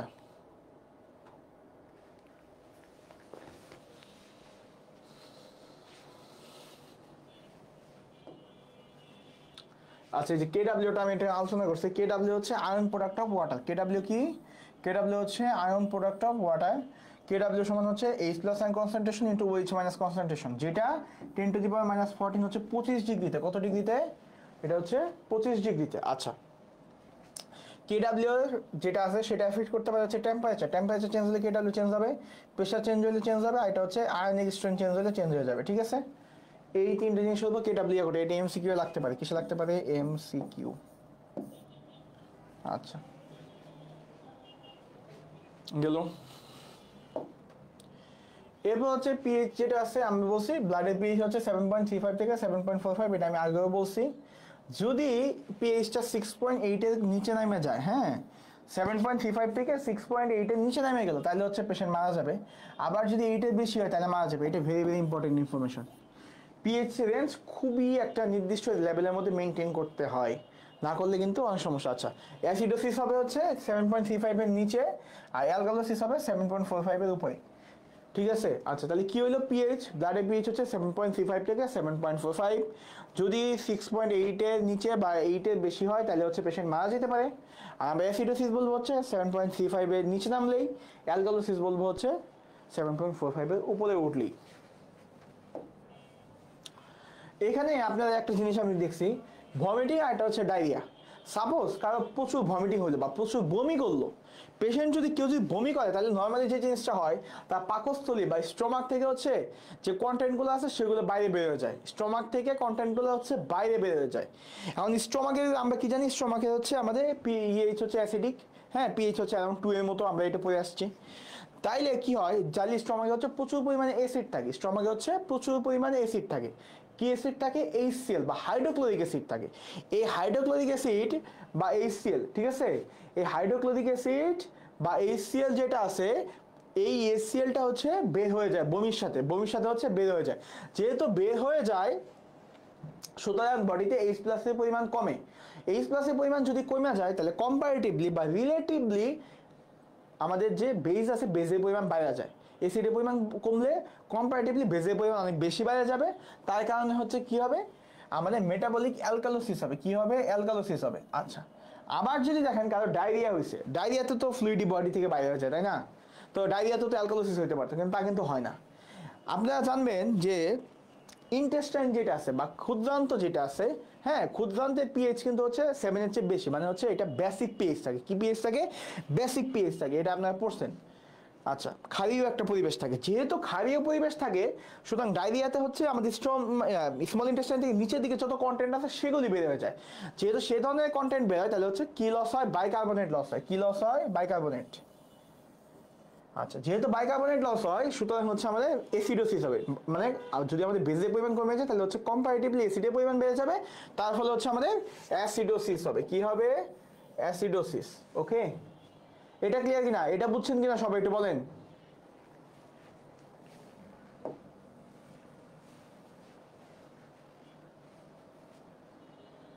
আচ্ছা, এখানে একটা কথা বলা হয়েছে যে H+ আয়ন হচ্ছে মাইটোকন্ড্রিয়াল ফাংশনের জন্য ইম্পর্টেন্ট, চার্জ এর শেপ অফ দ্য প্রোটিনের জন্য ইম্পর্টেন্ট, আর এটা হচ্ছে আমাদের আয়নাইজেশন অফ ক্যালসিয়াম এবং ম্যাগনেসিয়ামের জন্য ইম্পর্টেন্ট। ঠিক আছে? আচ্ছা,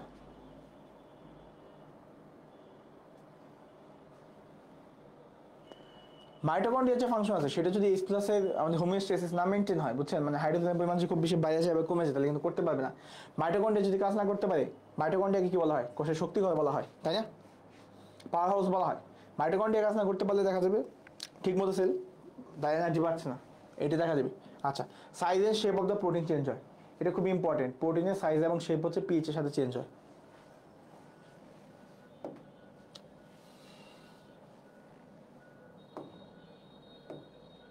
আচ্ছা, এইখানে একটা জিনিস আছে, এই জিনিসটা আমি একটু বোঝানোর চেষ্টা করি, ঠিক আছে? আর আগের ক্লাসে আমি বুঝাইছিলাম। তো এই জিনিসটা হচ্ছে, মনে করেন কারো অ্যাসিডোসিস হয়েছে। কি হয়েছে?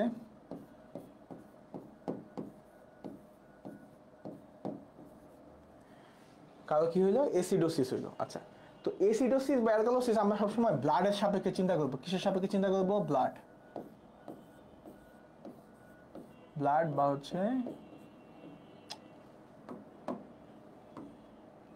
ব্লাড বা ইসিএফ এর সাপেক্ষে চিন্তা করবো। কিসের সাপেক্ষে চিন্তা করবো? ব্লাড বা ইসিএফ এর সাপেক্ষে চিন্তা করবো। হ্যাঁ, ব্লাড বা ইসিএফ এর যদি H+ এর পরিমাণ বাড়ে তাহলে হচ্ছে অ্যাসিডোসিস হবে। ঠিক আছে? আচ্ছা, এখন মনে করেন এটা হচ্ছে,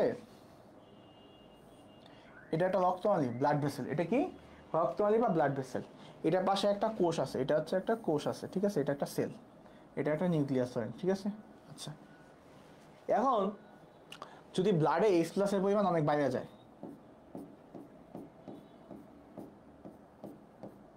মনে করেন H+ এর পরিমাণ প্রচুর পরিমাণে বাড়ছে, ঠিক আছে? আচ্ছা, আবার আরেকটা জিনিস আপনারা জানবেন, এই সেলের মধ্যে প্রচুর পরিমাণে পটাশিয়াম থাকে। আপনারা যদি জেনারেল ফিজিওলজি পড়ে থাকেন তাহলে দেখবেন সেলের ভিতরে পটাশিয়ামের পরিমাণ অনেক বেশি, 150-এর মতো, 50 মিলিমোল পার লিটারের মতো, ঠিক আছে? সেলের ভিতরে। কিন্তু ব্লাডে হচ্ছে পটাশিয়ামের পরিমাণ কম। ব্লাডে হচ্ছে পটাশিয়ামের পরিমাণ কম। ব্লাডে পটাশিয়াম পরিমাণ হচ্ছে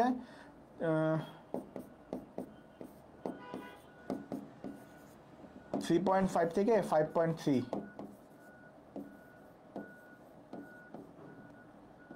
মিলিমোল পার লিটারের মতো, ঠিক আছে? এটা হচ্ছে ব্লাডে। এটা কিসে? ব্লাডে, নর্মাল অবস্থায়। আচ্ছা, তাহলে ব্লাডে তো পটাশিয়ামের পরিমাণ কম, কিন্তু হচ্ছে সেলের ভিতরে বেশি, তাই না? সেলের ভিতরে অনেক বেশি। আচ্ছা, এখন কি হবে যখন H+ এর পরিমাণ অনেক বাইরে যাবে? সে চিন্তা করবে হচ্ছে এই H+ গুলো হচ্ছে আমি সেলের ভিতর ঢুকাই দিই। সে চিন্তা করবে এই যে H+টা আছে, এই যে H+টা আছে, এটাই হচ্ছে সে এই সেলের মধ্যে ঢুকাই দিতে চাবে, ঠিক আছে?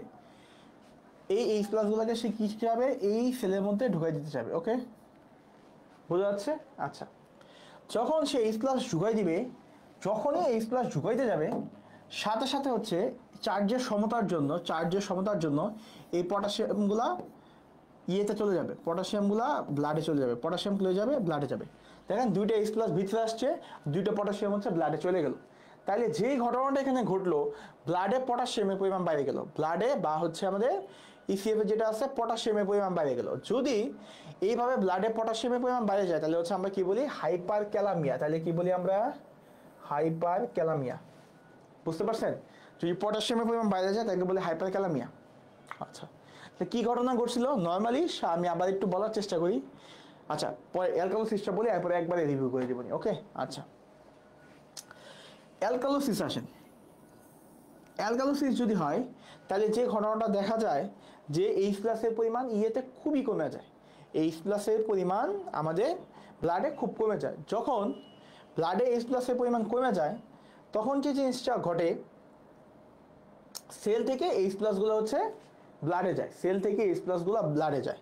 তা সেক্ষেত্রেও চার্জের আচ্ছা আমি এখানে একটু আঁকি, না আঁকলে বুঝবেন না। হ্যাঁ, অ্যাসিডোসিস, এখানে হচ্ছে আমি অ্যালকালোসিস আঁকি।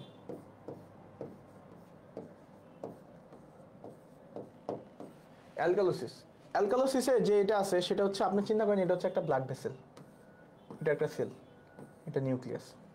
এখন কি ঘটনা করছে, অ্যালকালোসিস হওয়ার ফলে হচ্ছে এইচ প্লাসের পরিমাণ এখানে খুবই কম, তাহলে একটা এইচ প্লাস আছে কথা কথা, ঠিক আছে, এইচ প্লাসের পরিমাণ এখানে খুব কমে গেছে।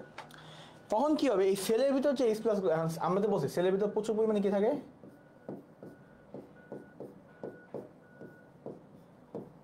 পটাশিয়াম থাকে। নর্মালি সেলের ভিতর প্রচুর পরিমাণে হচ্ছে পটাশিয়াম থাকে। তো যে ঘটনাটা ঘটবে, এখানে তো অনেক এখানে পটাশিয়ামের পরিমাণ কিন্তু কম, এখানে পটাশিয়ামের পরিমাণ কম। আচ্ছা, এখন দেখেন যখন দেখা যাবে যে এই ব্লাড ভেসেলসের ভিতর বা ব্লাডের ভিতর এইচ প্লাসের পরিমাণ অনেক কম, সে তখন চিন্তা করবে এর ভিতর কিন্তু কিছু এইচ প্লাস আছে, সেলের ভিতর এইচ প্লাস আছে, ঠিক আছে, সেলের ভিতর এইচ প্লাস আছে। সে তখন চিন্তা করবে হচ্ছে এইখান থেকে কিছু পরিমাণ এইচ প্লাস হচ্ছে দেওয়ার জন্য, ঠিক আছে। সে এখান থেকে ধরেন এই যে এই এইচ প্লাসটা আছে, এই যে এইচ প্লাসটা আছে এটাকে ধরে সে এখানে দিয়ে দিল, ঠিক আছে। যখনই সে এইচ প্লাস দিবে এখানে, তখনই কি করবে, এই যে পটাশিয়ামটা আছে না,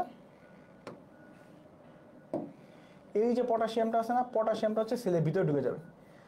একটা হাইড্রোজেন বেরোবে তো একটা পটাশিয়াম ঢুকবে, এটা হচ্ছে চার্জের সমতা রক্ষা করার জন্য। তাইলে কি হবে, এই যে ব্লাডে পটাশিয়ামের পরিমাণ হচ্ছে কমে যাবে, ব্লাডে পটাশিয়ামের পরিমাণ অনেক কমে যাবে। তাইলে হচ্ছে যেটা হবে সেটা হচ্ছে আমাদের হাইপোক্যালামিয়া। তাইলে কি হবে, হাইপোক্যালামিয়া হবে। ওকে, আচ্ছা, তাহলে আমি আবার একটু বোঝানোর চেষ্টা করি। তো নর্মাল ফিজিওলজিটা হচ্ছে আমাদের যে কোষ আছে, কোষের ভিতর হচ্ছে হাইড্রোজেনও থাকে পটাশিয়ামও থাকে, তো পটাশিয়ামের পরিমাণ অনেক বেশি থাকে, ঠিক আছে। আর রক্তে হচ্ছে হাইড্রোজেনের পরিমাণ থাকে, পটাশিয়ামের পরিমাণ থাকে, বাট পটাশিয়ামের পরিমাণ রক্তে কম থাকে। তো এখন যে ঘটনাটা ঘটবে, অ্যাসিডোসিস যে হয়, অ্যাসিডোসিস হইলে কি হয়, আমাদের ব্লাডে হচ্ছে এইচ প্লাসের পরিমাণ অনেক বাইরে যায়, ব্লাডে এইচ প্লাসের পরিমাণ অনেক বাইরে যায়। তো তখন ব্লাড চিন্তা করে যে কিছু পরিমাণ এইচ প্লাস যদি আমি সেলে দিতে পারি তাহলে আমার হচ্ছে এইচ প্লাসের পরিমাণ কমবে, আমার অ্যাসিডোসিসটা কারেকশন হবে।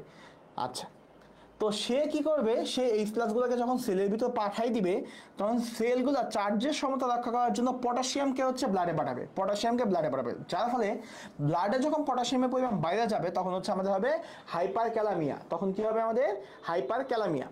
আর অ্যালকালোসিসে কি হবে, অ্যালকালোসিসে তো হচ্ছে এইচ প্লাসের পরিমাণ এমনি হচ্ছে ব্লাডে অনেক কম, তখন ব্লাড চিন্তা করবে হচ্ছে সেলের মাঝখান থেকে আমি কিছু এইচ প্লাস নিতে পারি কিনা। সে যখন সেলের কাছ থেকে এইচ প্লাস নিতে যাবে তখনই ব্লাডে থাকা পটাশিয়াম সেলের ভিতর চলে আসবে, ব্লাডে থাকা পটাশিয়াম সেলের ভিতর চলে আসবে। কারণ তার ফলে কি হবে, এক সময় ব্লাডে পটাশিয়ামের পরিমাণ কমে যাবে, ব্লাডে পটাশিয়ামের পরিমাণ কমে যাবে, তার ফলে হচ্ছে আমাদের হাইপোক্যালামিয়া হবে। পটাশিয়ামের পরিমাণ কমে গেলে হচ্ছে হাইপোক্যালামিয়া হবে। ওকে, আশা করি বুঝছেন। কেউ না বুঝতে বলেন, এটা আমি আবার বুঝাবো না বুঝলে। পিএইচ ক্যান মেনটেন করা লাগে, এটা আমরা আগে আলোচনা করছি, আবার আমি এখানে একবার বলি। এনজাইমেটিক অ্যাক্টিভিটি এটা আমি বলছি, সেলুলার আপটেক এটা বলা হয়েছে, বলা হয়েছে আপটেক অফ রিলিজ অক্সিজেনের, হ্যাঁ এই যে আমাদের যে ইয়াটা আছে মাইটোকন্ড্রিয়াল ফাংশন, সেটা কিন্তু পিএইচের উপর নির্ভরশীল, তো সেটার কথা বলা হয়েছে। ইলেকট্রন ট্রান্সপোর্ট চেইনের কথা বলা হয়েছে। হ্যাঁ, আচ্ছা, small change in pH can produce major disturbance. যদি পিএইচে খুব অল্প চেঞ্জ হয় তাহলে খুব ঝামেলা হতে পারে। যেমন মোস্ট অফ দ্য এনজাইমস, ঠিক আছে, আপনি যদি এনজাইমের কথা চিন্তা করেন, এনজাইমের কথা যদি চিন্তা করেন, বেশিরভাগ এনজাইম হচ্ছে একটা নেরো পিএইচ রেঞ্জের মধ্যে কাজ করে। এনজাইমে একটা অপটিমাম পিএইচ থাকে, তাই না? আপনারা পড়ছেন এনজাইমে একটা অপটিমাম পিএইচ থাকে। যেহেতু এনজাইমের একটা অপটিমাম পিএইচ থাকে, সেহেতু এনজাইমটা ওইটার মধ্যে ফাংশন করে। এখন যদি খুব বেশি চেঞ্জ হয়ে যায় তাহলে হচ্ছে ওই এনজাইমটা ফাংশন করবে না, ওই বায়োকেমিক্যাল রিঅ্যাকশনটাই হবে না। কি হবে না? ওই বায়োকেমিক্যাল রিঅ্যাকশনটাই হবে না। আচ্ছা, আরেকটা হচ্ছে ইলেকট্রোলাইট ব্যালেন্স ইয়া করে, এটা তো আমি মাত্র দেখা আসলাম হাইপোক্যালামিয়া, হাইপারক্যালামিয়া কিভাবে হয়। আর আমি বলছি প্রোটিনের স্ট্রাকচার, সাইজ এবং শেপ, প্রোটিনের স্ট্রাকচার, সাইজ, শেপ হচ্ছে অনেকটাই পিএইচ উপর নির্ভর করে। তো পিএইচ যখন চেঞ্জ হবে তখন হচ্ছে আমাদের এই প্রোটিনের যে ইয়াসি স্ট্রাকচার চেঞ্জ হবে, তাহলে হচ্ছে প্রোটিনের ফাংশন নষ্ট হবে এবং হচ্ছে মেমব্রেনের ফাংশনও নষ্ট হবে। ওকে, আচ্ছা, হরমোন তো এক ধরনের প্রোটিন আর কি, ঠিক আছে, এটা আপনারা জানেন। এখন কথা হচ্ছে আমাদের বডি হচ্ছে ব্লাড পিএইচ কে একটা নির্দিষ্ট রেঞ্জের মধ্যে মেনটেন করতে হবে। এখন আমরা যা বুঝলাম, কি বুঝছি হচ্ছে যে পিএইচ যেটা পড়লাম, এই পিএইচটা হচ্ছে একটা নির্দিষ্ট রেঞ্জের মাধ্যমে মেনটেন করতে হবে। এখন কথা হচ্ছে মেনটেনটা করবে কে?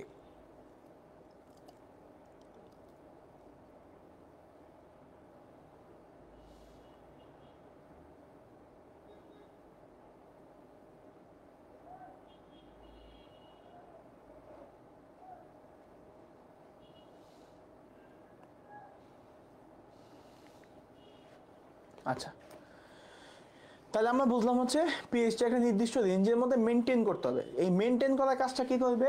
তিন ভাবে হতে পারে। একটা হচ্ছে বাফার সিস্টেম, এটা হচ্ছে ফার্স্ট লাইন ডিফেন্স। একটা হচ্ছে বাফার সিস্টেম, যেটা ফার্স্ট লাইন ডিফেন্স। আর এটা হচ্ছে রেসপিরেটরি রেগুলেশন, এটা হচ্ছে রেসপিরেটরি রেগুলেশন, যেটা লাং দিয়ে হবে। এটা হচ্ছে রেনাল রেগুলেশন, যেটা হচ্ছে কিডনি দিয়ে হবে। এটা ফার্স্ট লাইন ডিফেন্স, এটা সেকেন্ড লাইন ডিফেন্স, এটা থার্ড লাইন ডিফেন্স। ঠিক আছে? আচ্ছা, এখন কথা হচ্ছে বাফারে আমরা আসলাম। ঠিক আছে, তাহলে বাফার বলতে কি হচ্ছে?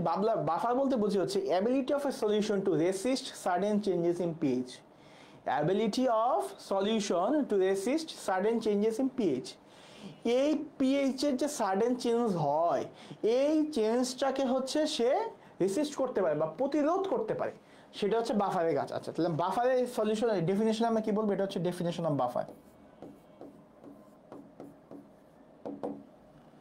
এটা হচ্ছে আমাদের ডেফিনেশন অফ বাফার। এই ডেফিনেশন অফ বাফারে কি বলতে পারি আমরা? Buffer is a mixture or solution of week acid or their conjugate bases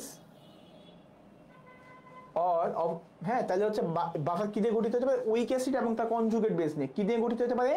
week acid এবং তার কনজুগেট বেস নিয়ে। উইক অ্যাসিড বা তার কনজুগেট বেস নিয়ে গঠিত হতে পারে, অথবা উইক বেস তার কনজুগেট অ্যাসিড নিয়ে গঠিত, অথবা উইক বেস এবং হচ্ছে তার কনজুগেট অ্যাসিড নিয়ে গঠিত হতে পারে। আচ্ছা, তাইলে হতে পারে উইক অ্যাসিড বা তার কনজুগেট বেস, অথবা হচ্ছে উইক বেস এবং তার কনজুগেট অ্যাসিড নিয়ে গঠিত হতে পারে। এবং সবচেয়ে ইম্পর্টেন্ট যে কথাটা, which have the capacity to prevent change in pH, সেটা হচ্ছে পিএইচ এর চেঞ্জকে প্রতিরোধ করতে পারবে যখন মডারেট অ্যামাউন্ট অফ, এটা হচ্ছে important, moderate amount of strong acid or base is added to it. Moderate amount of strong acid or base is added to it. তাইলে হলেও বাফার মিক্সচার বলতে আমরা বুঝি হচ্ছে কোনো একটা উইক অ্যাসিড বা তার কনজুগেট বেস, অথবা একটা কনজুগেট বেস বা তার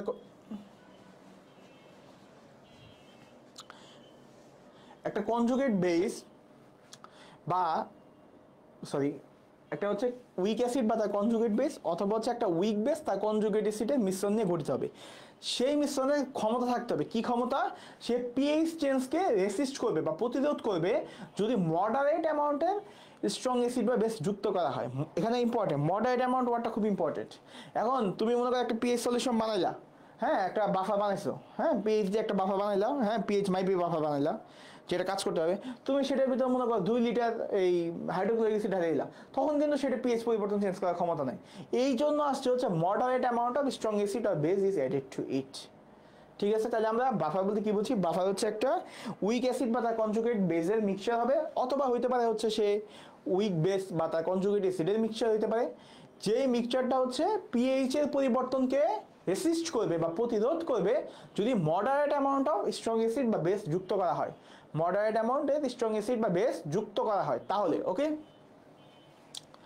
আশা করি এই ডেফিনেশনটা বোঝা গেছে।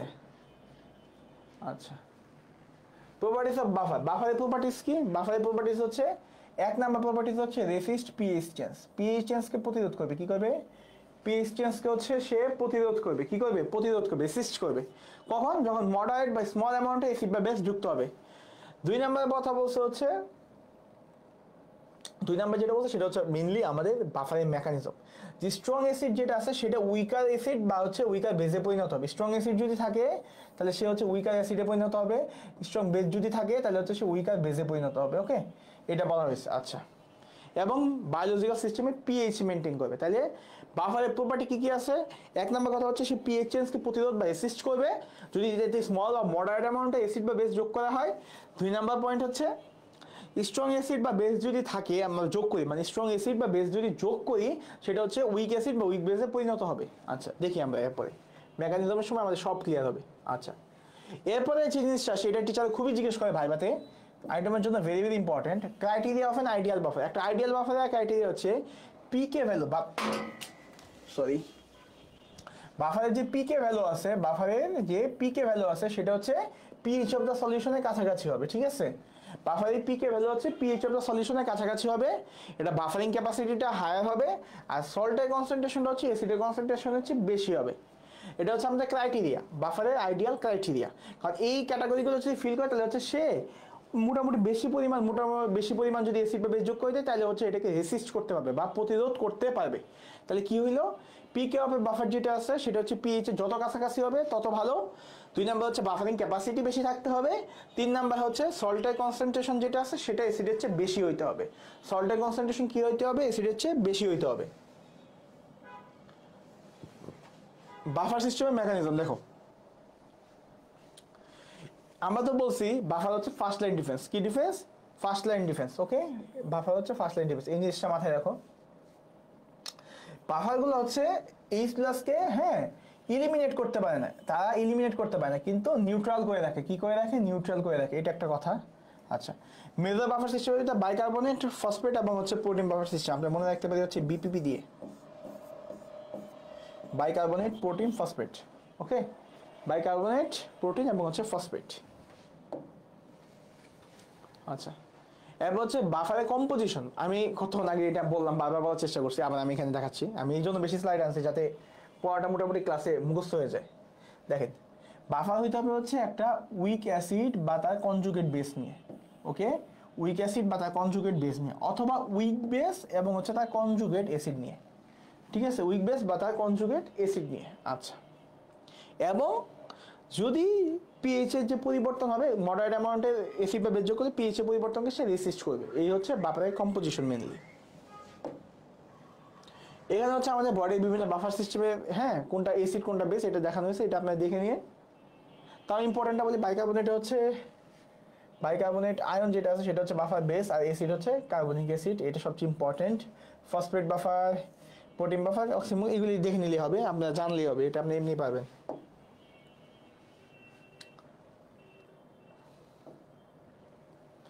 এই স্লাইডে হচ্ছে আমি দেখাইছি ক্লাসিফিকেশন অফ বাফার, এটা রিটেনের জন্য ট্রিপল স্টার। ঠিক আছে, এটা রিটেনের জন্য খুব ইম্পর্টেন্ট কোশ্চেন এটা। তো একটা হচ্ছে আমাদের বডি ফ্লুইডের বাফার সিস্টেম, যেটা হচ্ছে সেকেন্ডের ভিতরে কাজ করে। এটার ভিতরে আছে হচ্ছে প্লাজমা বাফার, আরেকটা হচ্ছে আমাদের আরবিসি বাফার, একটা হচ্ছে ইন্টারস্টিশিয়াল ফ্লুইডের বাফার, আরেকটা হচ্ছে আমাদের ইন্ট্রাসেলুলার বাফার। এখন কথা হচ্ছে এই স্লাইডটা মানে একটু ছোট হয়ে গেছে, লেখা বোঝা যাচ্ছে না, তো আমি বলে দিই মুখে মুখে, পরে এটা দেখে নিয়ে একটু। আচ্ছা, প্লাজমা বাফারের ভিতরে আছে হচ্ছে এটা বিপিপি দিয়ে মনে রাখতে পারবেন। কি কি আছে? Bicarbonate buffer, plasma protein buffer, phosphate buffer. Bicarbonate buffer, plasma protein buffer, phosphate buffer. RBC বাফারের ভিতরে কি কি আছে? বাইকার্বনেট আছে, হিমোগ্লোবিন আছে, অক্সিহিমোগ্লোবিন আছে, ফসফেট আছে। কি কি আছে বাইকার্বনেটের? আরবিসি বাফারের ভিতর বাইকার্বনেট বাফার আছে। আরবিসির ভিতরে কি থাকে? আমরা জানি হিমোগ্লোবিন থাকে, তো একটা হচ্ছে হিমোগ্লোবিন বাফার আছে, আরেকটা হচ্ছে অক্সিহিমোগ্লোবিন বাফার আছে। হিমোগ্লোবিন যখন অক্সিজেনের সাথে যুক্ত হয় তখন তাকে বলা হচ্ছে অক্সিহিমোগ্লোবিন। হিমোগ্লোবিন যখন অক্সিজেনের সাথে যুক্ত তাকে বলে অক্সিহিমোগ্লোবিন। তাহলে আরবিসিতে কয়টা বাফার আছে? আরবিসিতে হচ্ছে 4টা বাফার আছে। কয়টা? 4টা। কি কি? বাইকার্বনেট বাফার আছে, এরপর আছে আরবিসি কি থাকে? হিমোগ্লোবিন থাকে, তাই না? তো হচ্ছে হিমোগ্লোবিন বাফার, হিমোগ্লোবিনের সাথে অক্সিজেন যোগ হলে অক্সিহিমোগ্লোবিন বাফার। আচ্ছা, আর থাকলে হচ্ছে ফসফেট বাফার। ইন্টারস্টিশিয়াল ফ্লুইডের বাফার হচ্ছে বিপিপি দিয়ে মনে রাখতে পারবেন, bicarbonate buffer, protein buffer, phosphate buffer. Intercellular buffer যেটা আছে সেটাও বিপিপি দিয়ে মনে রাখতে পারবেন, bicarbonate buffer, phosphate buffer, protein buffer. Okay, done. আর কিছু কিছু আছে হচ্ছে রেসপিরেটরি সিস্টেমের মাধ্যমে কাজ করে, রেসপিরেটরি সিস্টেমের মাধ্যমে কাজ করে, যেটা হচ্ছে কয়েক মিনিটের মধ্যে কাজ করে। ঠিক আছে, আচ্ছা, এগুলো হচ্ছে সেকেন্ড লাইন ডিফেন্সের বাফার মেনলি। সেগুলো হচ্ছে একটা হচ্ছে হিমোগ্লোবিন বাফার, একটা হচ্ছে বাইকার্বনেট বাফার। তাহলে রেসপিরেটরি সিস্টেমের মাধ্যমে যে বাফার কাজ করে এটা হচ্ছে দুইটা, একটা হচ্ছে আমাদের হিমোগ্লোবিন বাফার, একটা হচ্ছে বাইকার্বনেট বাফার। ওকে, আচ্ছা, একটা হচ্ছে কিডনির মাধ্যমে কাজ করে, সেটা হচ্ছে আমাদের phosphate buffer, ammonia buffer, bicarbonate buffer. Phosphate buffer, ammonia buffer, bicarbonate buffer. ঠিক আছে, এটা সবাই বুঝছি কিনা? এটা বোঝা গেছে কিনা একটু বলেন তো কাইন্ডলি। এরপর যে জিনিসটা আমরা আলোচনা করবো সেটা হচ্ছে বাফারের মেকানিজম অফ অ্যাকশন। এরপর যেটা আলোচনা করতে হবে সেটা হচ্ছে বাফারের মেকানিজম অফ অ্যাকশন।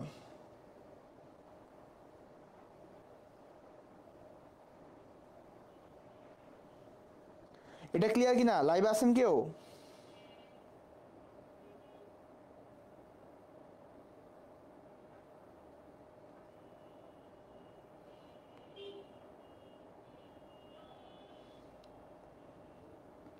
এটা ক্লিয়ার কিনা একটু বলেন।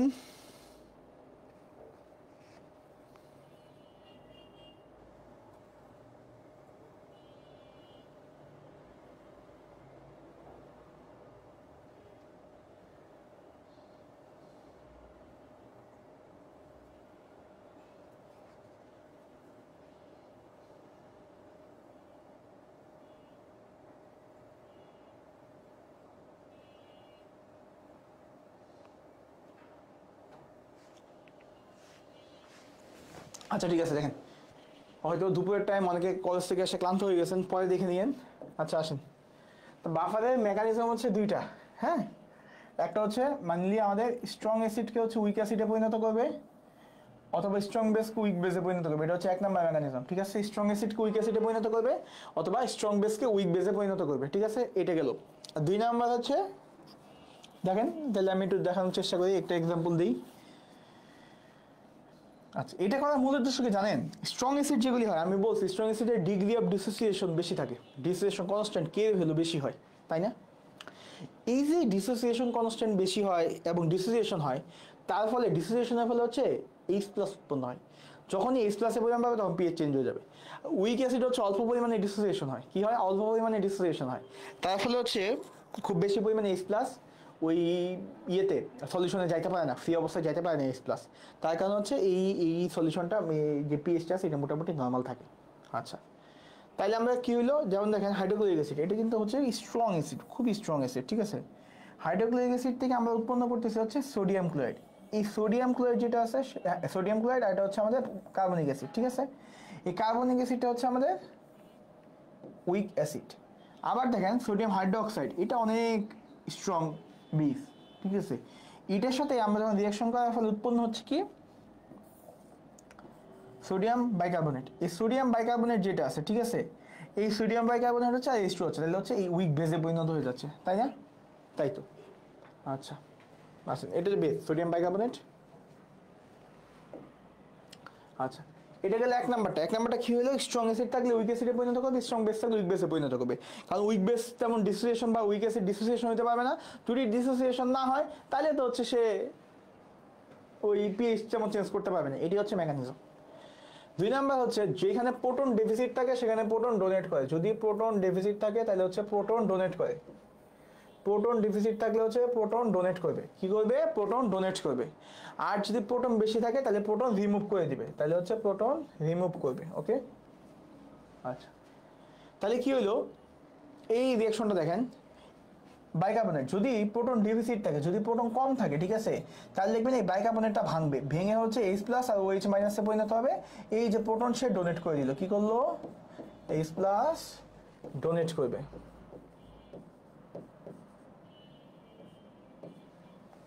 H+ হচ্ছে সে ডোনেট করবে। আর যদি প্রোটন এক্সেস থাকে, সাপোজ মনে করেন প্রোটন অনেক বেশি, ঠিক আছে, এখানে প্রোটন অনেক বেশি হয়ে গেছে, সে তখন বাইকার্বনেট আয়নের সাথে যুক্ত হয়ে কার্বনিক অ্যাসিডে পরিণত করবে, ঠিক আছে। আচ্ছা, প্রোটন এক্স তাহলে হচ্ছে প্রোটনটাকে ফ্রি প্রোটন রিমুভ করবে, নর্মালি এগুলো হচ্ছে ফ্রি প্রোটন, ঠিক আছে। আচ্ছা, তাইলে আমি যদি মোটা দাগে বলতে চাই, অ্যাসিড বা এই যে বাফার আছে, বাফারের মেকানিজম অফ অ্যাকশন হচ্ছে দুইটা। বাফারের মেকানিজম অফ অ্যাকশন হচ্ছে কয়টা? দুইটা। এক নাম্বার হচ্ছে স্ট্রং অ্যাসিডকে উইক অ্যাসিডে পরিণত করবে বা স্ট্রং বেসকে উইক বেসে পরিণত করবে। দুই নাম্বার কথা হচ্ছে, যদি প্রোটন ডেফিসিট থাকে তাহলে প্রোটন ডোনেট করবে, যদি প্রোটন এক্সেস থাকে তাহলে প্রোটন রিমুভ করবে। এই দুইটা মেকানিজমের মাধ্যমেই হচ্ছে এই আমাদের বাফারগুলো কাজ করে থাকে, ঠিক আছে। দেখেন, এটি আমি দেখানো হয়েছে, এই যে এটা হচ্ছে এক নাম্বার হচ্ছে স্ট্রং অ্যাসিড উইক অ্যাসিড, আর স্ট্রং বেস উইক বেসে পরিণত করে। আচ্ছা, আর হচ্ছে যে এই প্রোটনটা আছে, আচ্ছা এখানে একটু কথা আছে, অনেক টিচার বলে হচ্ছে এই উইক বেস, হ্যাঁ, স্ট্রং বেসকে উইক বেস বা অ্যাকচুয়ালি সল্টে পরিণত করে, ঠিক আছে, এটি একটু মাথায় রাখেন, সল্টে পরিণত হয় আর কি। আচ্ছা, ওই জিনিসটা এখানে আবার আমি দেখাইছি। আচ্ছা ওকে, এখন কথা হচ্ছে একটা বাফারের অ্যাক্টিভিটি কখন ম্যাক্সিমাম হবে? কি এই কোশ্চেন, একটা বাফারের অ্যাক্টিভিটি কখন ম্যাক্সিমাম হবে? যখন পিএইচ আর পিকে ভ্যালু সমান হবে, পিএইচ এবং পিকে ভ্যালু সমান হবে, তখন হচ্ছে বাফারের অ্যাক্টিভিটি ম্যাক্সিমাম হবে। দ্যাট মিনস অ্যাসিড আর বেসের রেশিও হচ্ছে 1:1 হবে। যেই পরিমাণ অ্যাসিড যোগ করছি সেই পরিমাণ বেস যদি যোগ করি তাহলে হচ্ছে অ্যাসিড বেসের রেশিও 1:1 হবে, সেক্ষেত্রে পিএইচ ইকুয়াল টু পিকে হবে। এই পিএইচ ইকুয়াল টু পিকে যদি হয় তাহলে হচ্ছে বাফারের ক্যাপাসিটি ম্যাক্সিমাম হবে, ঠিক আছে। আচ্ছা,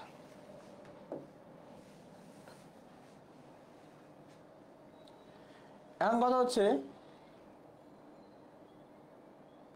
আমাদের বডির পিএইচ হচ্ছে, আমরা যদি রেঞ্জ ছাড়াতে হচ্ছে 7.4, তাহলে যেই সকল বাফারের পিএইচ 7.4 এর যত কাছে হবে, যে সকল বাফারের পিএইচ 7.4 এর যত কাছাকাছি হবে তত হচ্ছে কি হবে, সেই পিএইচ এর সেই বাফারের হচ্ছে ক্যাপাসিটি বেশি হবে, সেই বাফারের ক্যাপাসিটি বেশি হবে। আচ্ছা, এই হাফ নিউট্রালাইজেশনের সময় হচ্ছে বা ম্যাক্সিমাম ক্যাপাসিটি হয়, কারণ হচ্ছে ওখানে অ্যাসিড বেসের রেশিও হচ্ছে 1:1 হয়ে যায়। হাফ নিউট্রালাইজেশন যখন হয় তখন হচ্ছে অ্যাসিড বেসের রেশিও হচ্ছে 1:1 হয়ে যায়, তখন হচ্ছে আমাদের পিএইচ ইকুয়াল টু পিকে হয়। হ্যাঁ, তাহলে বাফারের ম্যাক্সিমাম ক্যাপাসিটি কখন পাবেন? পিএইচ ইকুয়াল টু পিকে হলে। এটা কখন হবে? অ্যাসিড বেসের রেশিও যখন সমান হবে, দ্যাট মিনস হাফ নিউট্রালাইজেশনের সমান। হ্যাঁ, মানে আপনি যত পরিমাণ অ্যাসিড আছে, হ্যাঁ, ওই অ্যাসিডটাকে আপনি অর্ধেক নিউট্রাল করে ফেলছেন বেস দিয়ে, বুঝছেন? ওই সময়টাতে অ্যাসিড আর বেসের রেশিও 1:1 হয়। এখানে হচ্ছে পিকে ভ্যালু আর কনসেন্ট্রেশন দেওয়া আছে, দেখেন তো 7.3 কাছাকাছি আছে হচ্ছে হিমোগ্লোবিন বাফার আর হচ্ছে প্রোটিন বাফার। ওকে, আচ্ছা, সবচেয়ে কাছে আর কি। আমার কথা হচ্ছে এই ব্লাডে পিএইচ কিভাবে মেনটেন হয়। এক নাম্বার তো বলছি, এক নাম্বারটা হচ্ছে বাফার সিস্টেম, বাফারগুলো আমি দেখাইছি। হ্যাঁ, দুই নাম্বার হচ্ছে রেসপিরেটরি সিস্টেম, এটা হচ্ছে সেকেন্ড লাইন ডিফেন্স, এটা হচ্ছে কয়েক মিনিট থেকে কয়েক ঘন্টার মধ্যে কাজ করে থাকে। এগুলো হচ্ছে কার্বন ডাইঅক্সাইড বের করে দিয়ে, হ্যাঁ, বাফারে আমাদের বডি ব্লাডে পিএইচ মেনটেন করে। আরেকটা হচ্ছে রেনাল সিস্টেম, আরেকটা হচ্ছে আমাদের রেনাল সিস্টেম। রেনাল সিস্টেমের মাধ্যমে হচ্ছে কয়েক দিন থেকে কয়েক ঘন্টা থেকে কয়েক দিনের মাধ্যমে কাজ করে, ঠিক আছে? এই তিনটা হচ্ছে বডির defence system, first line, second line এবং থার্ড লাইন ডিফেন্স। আচ্ছা, হ্যাঁ, একজন কমেন্ট করছেন শেখ এমডি আলামিন, ক্লিয়ার। আচ্ছা, আমি তো ভাবছিলাম যে কেউ ক্লাসে নেই। আসলে এই সময় ক্লাস করাটা অত্যন্ত কষ্টকর, এটা আমি বুঝি, কারণ হচ্ছে এই প্রথম প্রথম কলেজে যাচ্ছেন, এরপর হচ্ছে সেই ক্লাস করা আসলে কষ্টকর। কিন্তু আসলে আজকে আরেকটা ক্লাস আছে রাতে, আমাদের ফাহাদ ভাই হচ্ছে ক্লাস নেবেন অ্যানাটমি, তো আমি এই ক্লাসটা এর জন্য আগে নিচ্ছি আর কি। হ্যাঁ, আচ্ছা, এরপর থেকে আমি রাতে নেওয়ার চেষ্টা করবো অবশ্যই। আচ্ছা, দেখেন, এরপর যে জিনিসটা আসবে সেটা হচ্ছে ল অফ মাস অ্যাকশন বা হচ্ছে ভরক্রিয়া সূত্র। এরপর যেটা আসবে সেটা হচ্ছে ভরক্রিয়া সূত্র। এটা তো আপনারা খুব ইজিলি, খুব ভালোভাবে পারেন, আমি যতটুকু জানি। আচ্ছা, দেখেন, the law states that the rate of a reversible chemical reaction, হ্যাঁ, রেটটা ইম্পর্টেন্ট,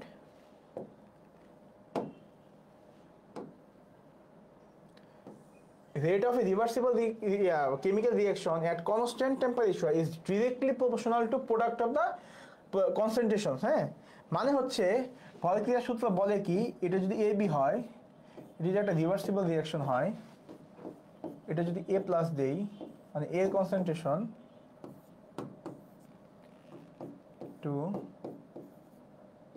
বি এর কনসেন্ট্রেশন দেই, হ্যাঁ, তাইলে আমরা ভরক্রিয়া সূত্র যেটা আছে, ভরক্রিয়া সূত্র অনুসারে কি লিখতে পারি বলেন তো?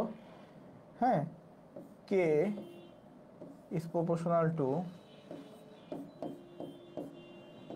এ প্লাস ইন্টু বি মাইনাস।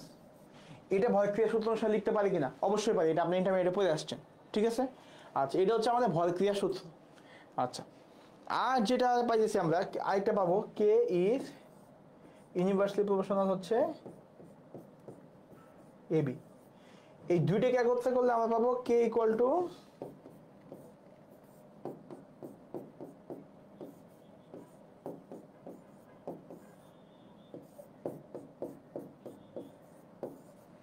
এটা পাই না আমরা? এটা তো পাই, এই জিনিসটা বলা হয়েছে, এটা খালি আপনাদের দেখাইলাম, এটা তেমন পরীক্ষায় হয় না, তো আপনি ইন্টারমিডিয়েটে পড়ে আসছেন তাই। এখন আমরা যে জিনিসটাতে মনোযোগ দিব সেটা হচ্ছে হ্যান্ডারসন হ্যাসেলবাথ ইকুয়েশন। এটা আপনার ইন্টারমিডিয়েটে পড়ে আসছেন, এটার প্রমাণ আপনারা আমার চেয়ে ভালো পারেন মনে হয়। আচ্ছা, দেখেন, আসি, এই প্রমাণটা হচ্ছে পরীক্ষা খাতে এইভাবে লেখার চেষ্টা করবেন, কারণ এটা হচ্ছে আমি একদম আপনার যে টেক্সট বুক আছে হাইপার থেকে বলছি, কিন্তু এটা তেমন ভালোভাবে বুঝতে পারবেন না, কারণ হচ্ছে খুব ছোট আর লেখা আর কি। আমি পরের স্লাইডে আবার আমি ব্যাখ্যা করার চেষ্টা করছি, নিজে দেখেন। আচ্ছা, হ্যান্ডারসন হ্যাসেলবাথের যে ইকুয়েশনটা আছে সেটা হচ্ছে উইক অ্যাসিড, হ্যাঁ, বাফারের বিহেভিয়ারটা ডিসক্রাইব করে আর কি mainly.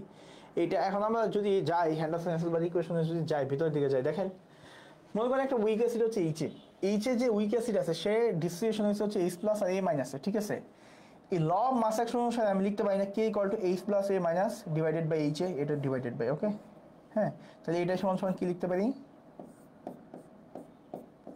H plus A minus divided by H A. এটা তো লেখা যায়, আপনারা সবাই একমত কিনা? আশা করি একমত। এটা লেখা যায়। এখন দেখেন আগে যেখানে ছিলাম, আগে ছিলাম হচ্ছে কে ইকুয়াল টু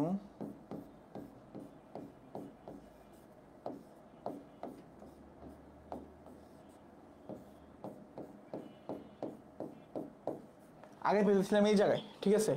এখন যদি আমি এই এইচ এটাকে এই সাইডে গুণ করে দিই, হ্যাঁ এইচ এটাকে এই সাইডে গুণ করে দিই, তাহলে কিন্তু আমাদের পরের লাইনটা আসবে হচ্ছে এইটা, ঠিক আছে। H plus to A minus এই concentration equal to K into H A. Okay, এখন যদি আপনি, ঠিক আছে, এখন আপনি চিন্তা করলাম যে আচ্ছা ঠিক আছে হয়েছে, বেশ ভালো কথা। এখন আমি এইচ প্লাসটাকে এই পাশে রেখে এটাকে এই পাশে পাঠাই দেবো, এইচ প্লাসকে এই পাশে রেখে এটাকে এই পাশে পাঠাই দেবো। তাহলে যে জিনিসটা ঘটনাটা ঘটে, তাহলে কি হয়, সুন্দর করে লিখি, H plus equal to K into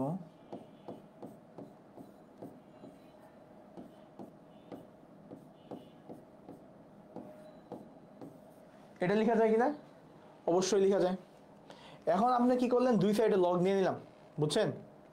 দুই সাইডে যদি লগ নেই, এটা পরে যদি দুই সাইডে লগ নেই, হ্যাঁ লগ নেই, লাস্টে এসে হচ্ছে লগ এইচ প্লাস প্লাস কে যেহেতু আছে এটা, হ্যাঁ এটা গুণাকার আছে সেটার সাথে, তাহলে log K plus log H A divided by A minus. হ্যাঁ আচ্ছা, এটা তো লেখা যায়, এটা আশা করি সবাই ক্লিয়ার। এরপরে স্লাইডে আসেন। এখন আমরা হচ্ছে এই দুই সাইডে হচ্ছে লগ মাইনাস নিয়ে নিচ্ছি, ঠিক আছে। পুরা ইকুয়েশনটাকে হচ্ছে মাইনাস দিয়ে গুণ দিয়ে দিচ্ছি, দেওয়ার ফলে হচ্ছে minus log H plus minus log K minus log H A divided by A minus. এখন আমরা কি যে ঘটনাটা ঘটাইতে পারি, আমরা জানি negative logarithm of hydrogen concentration equal to pH, না? নেগেটিভ লগারিদম অফ হাইড্রোজেন কনসেন্ট্রেশনকে কি জানি আমরা? পিএইচ। আচ্ছা পিএইচ আর মাইনাস লগ কে, তাই না? কে কে যদি নেগেটিভ লগারিদম হয় তাহলে হচ্ছে আমাদের পাবো হচ্ছে পিকে। কি পাবো? পিকে। তাহলে আমরা এটা লিখে দিই, এই যে এটা বদলে আসছে হচ্ছে পিএইচ, আর এইখানে মাইনাস লগ কে বদলে আসলে হচ্ছে পিকে প্লাস আমি কি করছি, এটা যেহেতু H A by A minus concentration ছিল, সেটাকে আমরা উল্টাই দিই। যদি উল্টাই দিব কখন আমরা, তাহলে একটা প্লাস দিতে পারি, তাই না? তাহলে আমরা একটা প্লাস দিতে পারি, এই মাইনাসটা হচ্ছে প্লাস হয়ে যাবে, সামনে একটা প্লাস দিয়ে এটা হচ্ছে আমরা উল্টাই ফেলতে পারি। তো সেই কাজটাই করা হয়েছে, দেখেন। তাহলে pH equal to pK plus log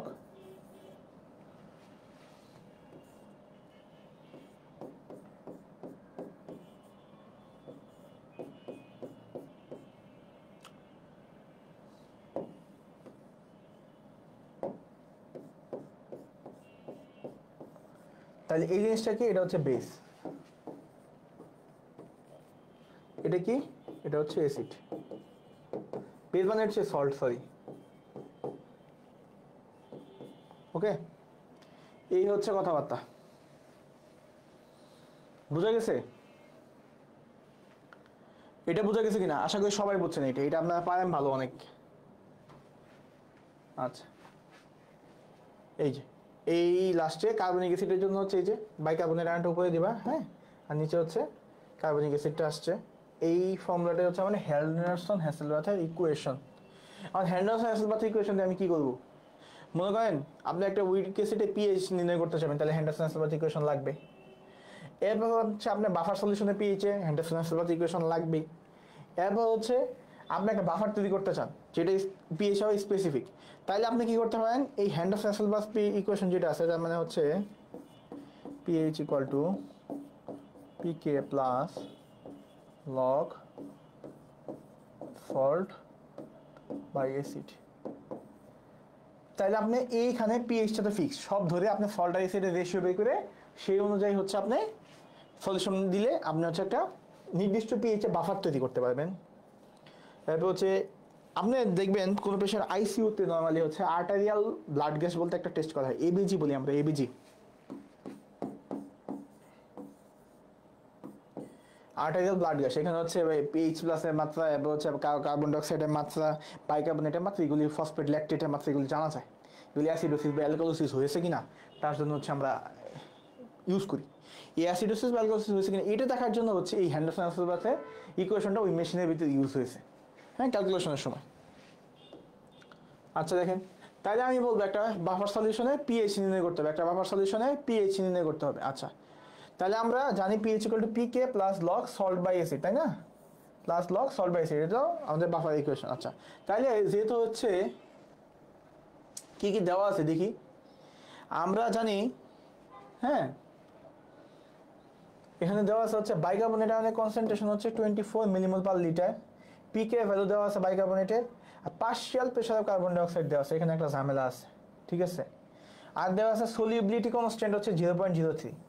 এখন আমরা তো এটা ঘনমাত্রা বের করব, তো পার্শিয়াল প্রেশার থেকে ঘনমাত্রা বের করার সূত্র হচ্ছে এটার সাথে তার সলিউবিলিটি কনস্ট্যান্ট গুণ করে দিতে হয়। দেখেন, তাইলে কোনো কিছুর ঘনমাত্রা, হ্যাঁ, that means concentration is equal to লিখতে পারেন কি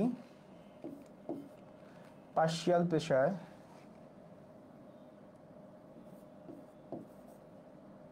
হ্যাঁ, এটা প্রথম কনসেন্ট্রেশন কার কার্বন ডাইঅক্সাইডের কনসেন্ট্রেশনে বের করবেন, তাহলে হচ্ছে partial pressure into solubility constant.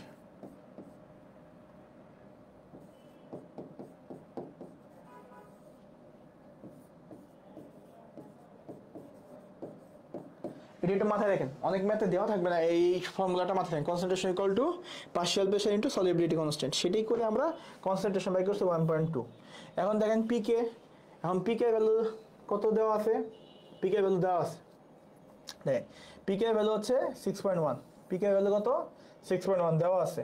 আচ্ছা, তাহলে হচ্ছে বাইকার্বনেট আয়নের কনসেন্ট্রেশন লাগবে আর কার্বনিক অ্যাসিডের লাগবে। বাইকার্বনেটের কনসেন্ট্রেশন 24 দেওয়া আছে, আর হচ্ছে কার্বনিক অ্যাসিডের কনসেন্ট্রেশন কত আমরা বের করছি হিসাব করে, হ্যাঁ।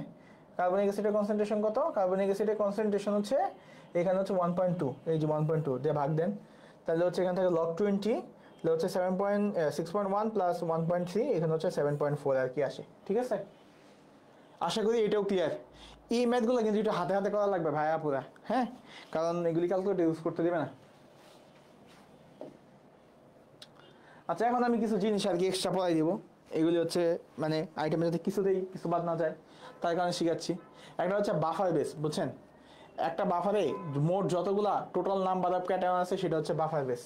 কি total number of cation, total number of cation যেটা, সরি ভুল বললাম, total number of anion, total number of anion যেটা আছে সেটা হচ্ছে buffer base, total number of anion যেটা আছে সেটা হচ্ছে বাফার বেস। 2 নম্বর হচ্ছে বাফারিং ক্যাপাসিটি। এখন কোনো একটা সাপোজ, হ্যাঁ, একটা বাফার মনে করেন, এটা একটা বাফার, ঠিক আছে, এই বাফারের মনে করেন পিএইচ আছে হচ্ছে 6, কথার কথা, ঠিক আছে। আচ্ছা, আবার ধরছি হচ্ছে, হ্যাঁ, এই যেটা আছে, হ্যাঁ, এটা একটা, হ্যাঁ, তাহলে এখন এক সলিউশনে হচ্ছে বাফারিং ক্যাপাসিটি থাকে। এখন কথা হচ্ছে এটার সাথে কি পরিমাণ অ্যাসিড বা বেস যোগ করলে, হ্যাঁ, কত মোল,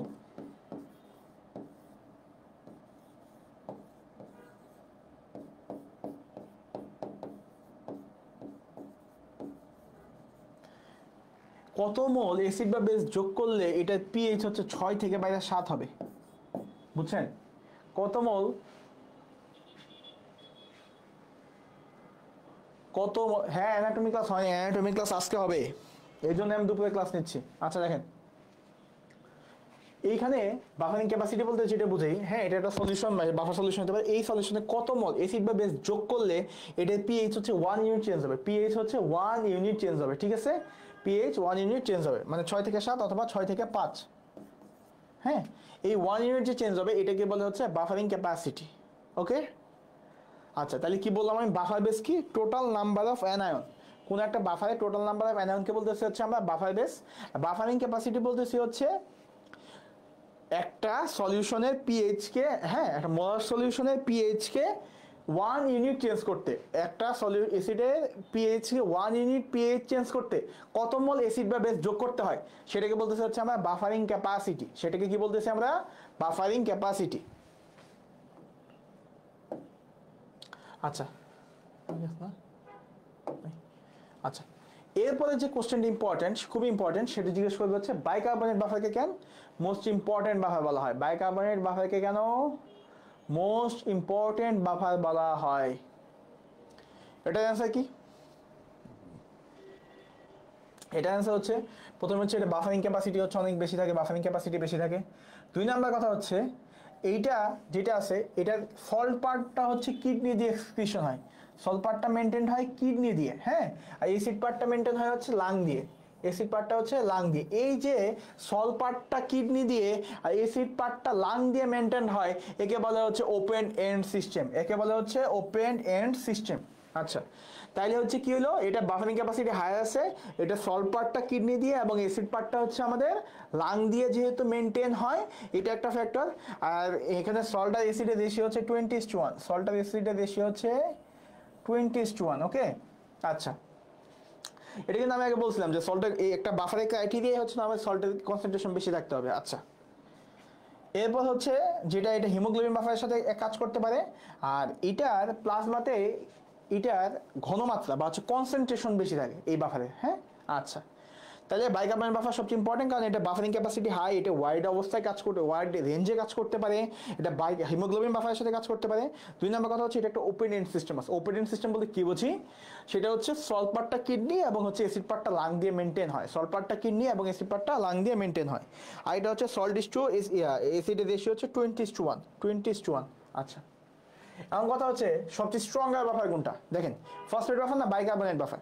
আমরা বলছি একটা বাফার তখনই সবচেয়ে বেশি স্ট্রং হবে যখন পিএইচ ক্লোজ টু পিকে হবে, পিএইচ ক্লোজ টু পিকে হবে। ওকে, আমরা জানি আমাদের বডি পিএইচ হচ্ছে 7.4, বডি পিএইচ কত? 7.4। এখন ফসফেট বাফারের পিকে ভ্যালু হচ্ছে 6.8, আর বাইকার্বনেট বাফারের পিকে ভ্যালু হচ্ছে 6.1। তাইলে এই 7.4 সবচেয়ে কাছাকাছি কোনটা? সবচেয়ে কাছাকাছি হচ্ছে আমাদের 6.8। তাহলে হচ্ছে ফসফেট বাফার হচ্ছে stronger than bicarbonate buffer, phosphate buffer is stronger than bicarbonate buffer. এটা খুব ইম্পর্টেন্ট কোশ্চেন, ঠিক আছে। বাইকার্বনেট বাফার সবচেয়ে ইম্পর্টেন্ট বাফার হইলো ফসফেট বাফার, বাইকার্বনেট বাফার হচ্ছে স্ট্রঙ্গার বাফার। ওকে, কারণ স্ট্রঙ্গার কিনা সেটা নিয়ন্ত্রণ করি হচ্ছে আমরা পিএইচ আর পিকের মধ্যে তুলনা করে, যত পিএইচ এর কাছাকাছি পিকে হবে, পিএইচ এর যত কাছাকাছি পিকে হবে সেটাই হচ্ছে আমাদের সবচেয়ে স্ট্রং। আচ্ছা, বাফারিং ক্যাপাসিটি আমি বলে আসছি পুরোটা, হ্যাঁ। এরপর হচ্ছে অ্যালকালি রিজার্ভ, ঠিক আছে। এরপর একটা জিনিস আছে সেটা হচ্ছে অ্যালকালি রিজার্ভ। এটা কি? এই যে বাইকার্বনেট বাফার, হ্যাঁ, 7.4 বডি পিএইচে বাইকার্বনেট বাফারে হচ্ছে আমরা কি দেখছিলাম, সল্ট ইস টু অ্যাসিড, এটা রেশিও কত? 20:1 না? এটা রেশিও 20:1। এই সল্টটা কি? সল্টটা তো বাইকার্বনেট, সল্টটা কি? বাইকার্বনেট না? এই বাইকার্বনেটের পরিমাণ যে 20 গুণ বেশি অ্যাসিডের চেয়ে, এটাকে বলা হচ্ছে অ্যালকালি রিজার্ভ। এটাকে কি বলে? Alkali reserve. ওকে, এটাকে কি বলে? Alkali reserve. তাহলে হচ্ছে এই যে বাইকার্বনেট আর কার্বনিক অ্যাসিডের রেশিও হচ্ছে 20:1, দ্যাট মিনস বাইকার্বনেট অনেক বেশি আছে, এটাকে বলা হচ্ছে আমাদের অ্যালকালি রিজার্ভ। আচ্ছা, এরপর যেটা আসবো সেটা হচ্ছে খুবই সিম্পল আলোচনা করছি আমি, বেজ অ্যাক্সেস, ঠিক আছে। বেজ অ্যাক্সেস নিয়ে তেমন মাথা ব্যথা করার কোনো দরকার নেই, খুব বেশি ধরবে না। বেজ অ্যাক্সেসটা হচ্ছে আসলে বডিতে বেজ এক্সেস বেশি আছে কিনা সেটা দেখবো আমরা, বুঝছেন। মানে প্রত্যেকের বডির একটা নির্দিষ্ট রেঞ্জে সব কিছু থাকে, তো বাইকার্বনেটেরও একটা নির্দিষ্ট রেঞ্জ আছে, ঠিক আছে। মনে করেন একটা স্ট্যান্ডার্ড রেঞ্জ আছে, ঠিক আছে। তো আমরা বেজ অ্যাক্সেসটা কীভাবে মাপবো? প্রেজেন্ট এখন আপনি বাইকার্বনেট কনসেন্ট্রেশনটা মাপবেন, মাইনাস হচ্ছে আইডিয়াল বা standard bicarbonate concentration, minus standard বা আইডিয়াল বাইকার্বনেট কনসেন্ট্রেশন। তাইলে আমাদের নর্মাল বাইকার্বনেট একটা কনসেন্ট্রেশন পাই আছে, আমাদের জানা আছে, সেটা থেকে আমি একটা কোনো লোকে বাইকার্বনেট মাপছি, এখন ব্লাড থেকে বাইকার্বনেট মাপলাম, এবিজি করে মাপলাম সাপোজ, মাপার ফলে এই দুইটা যে বিয়োগ করব, বিয়োগ করলে যে জিনিসটা পাবো সেটা হচ্ছে আমরা বেজ এক্সেস। এটা বিয়োগ করলে কি পাবো? আমরা বেজ এক্সেস পাবো। ওকে, আচ্ছা,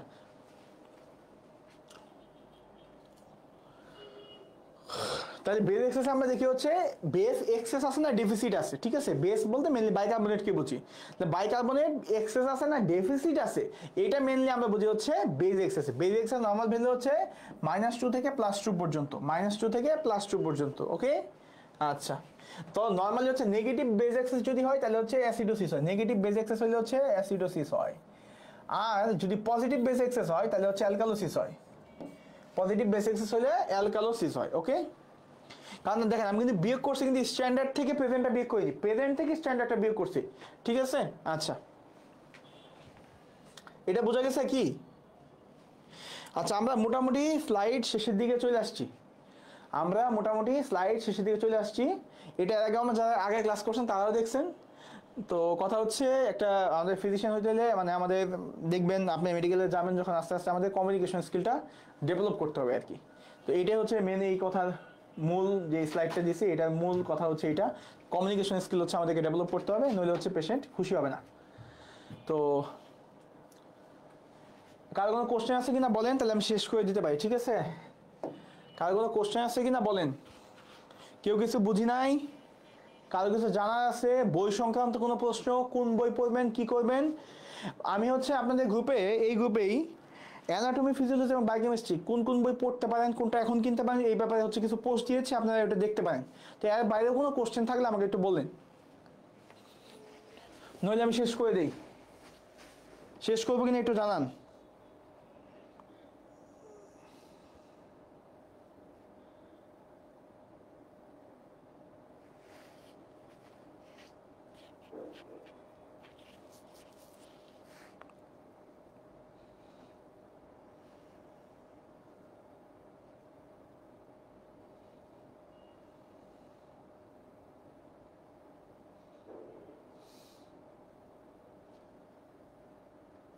কারো কোনো কোশ্চেন আছে কিনা একটু বলেন।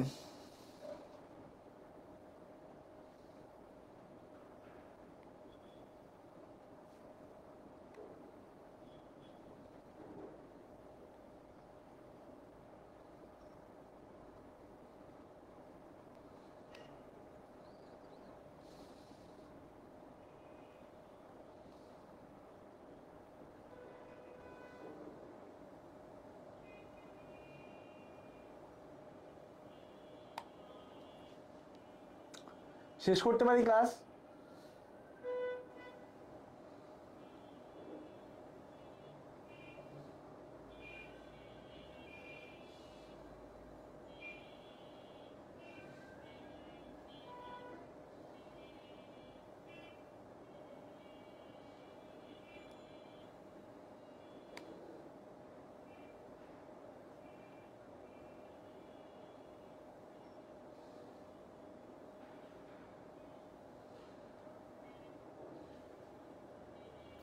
আচ্ছা ঠিক আছে, আমি ধরে নিলাম কারো কোনো কোশ্চেন নেই, আমি শেষ করছি। হ্যাঁ, আসসালামু আলাইকুম।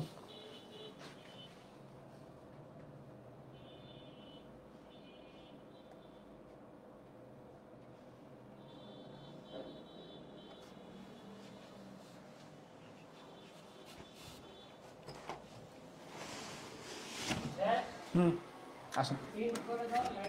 এন্ড হচ্ছে না তো?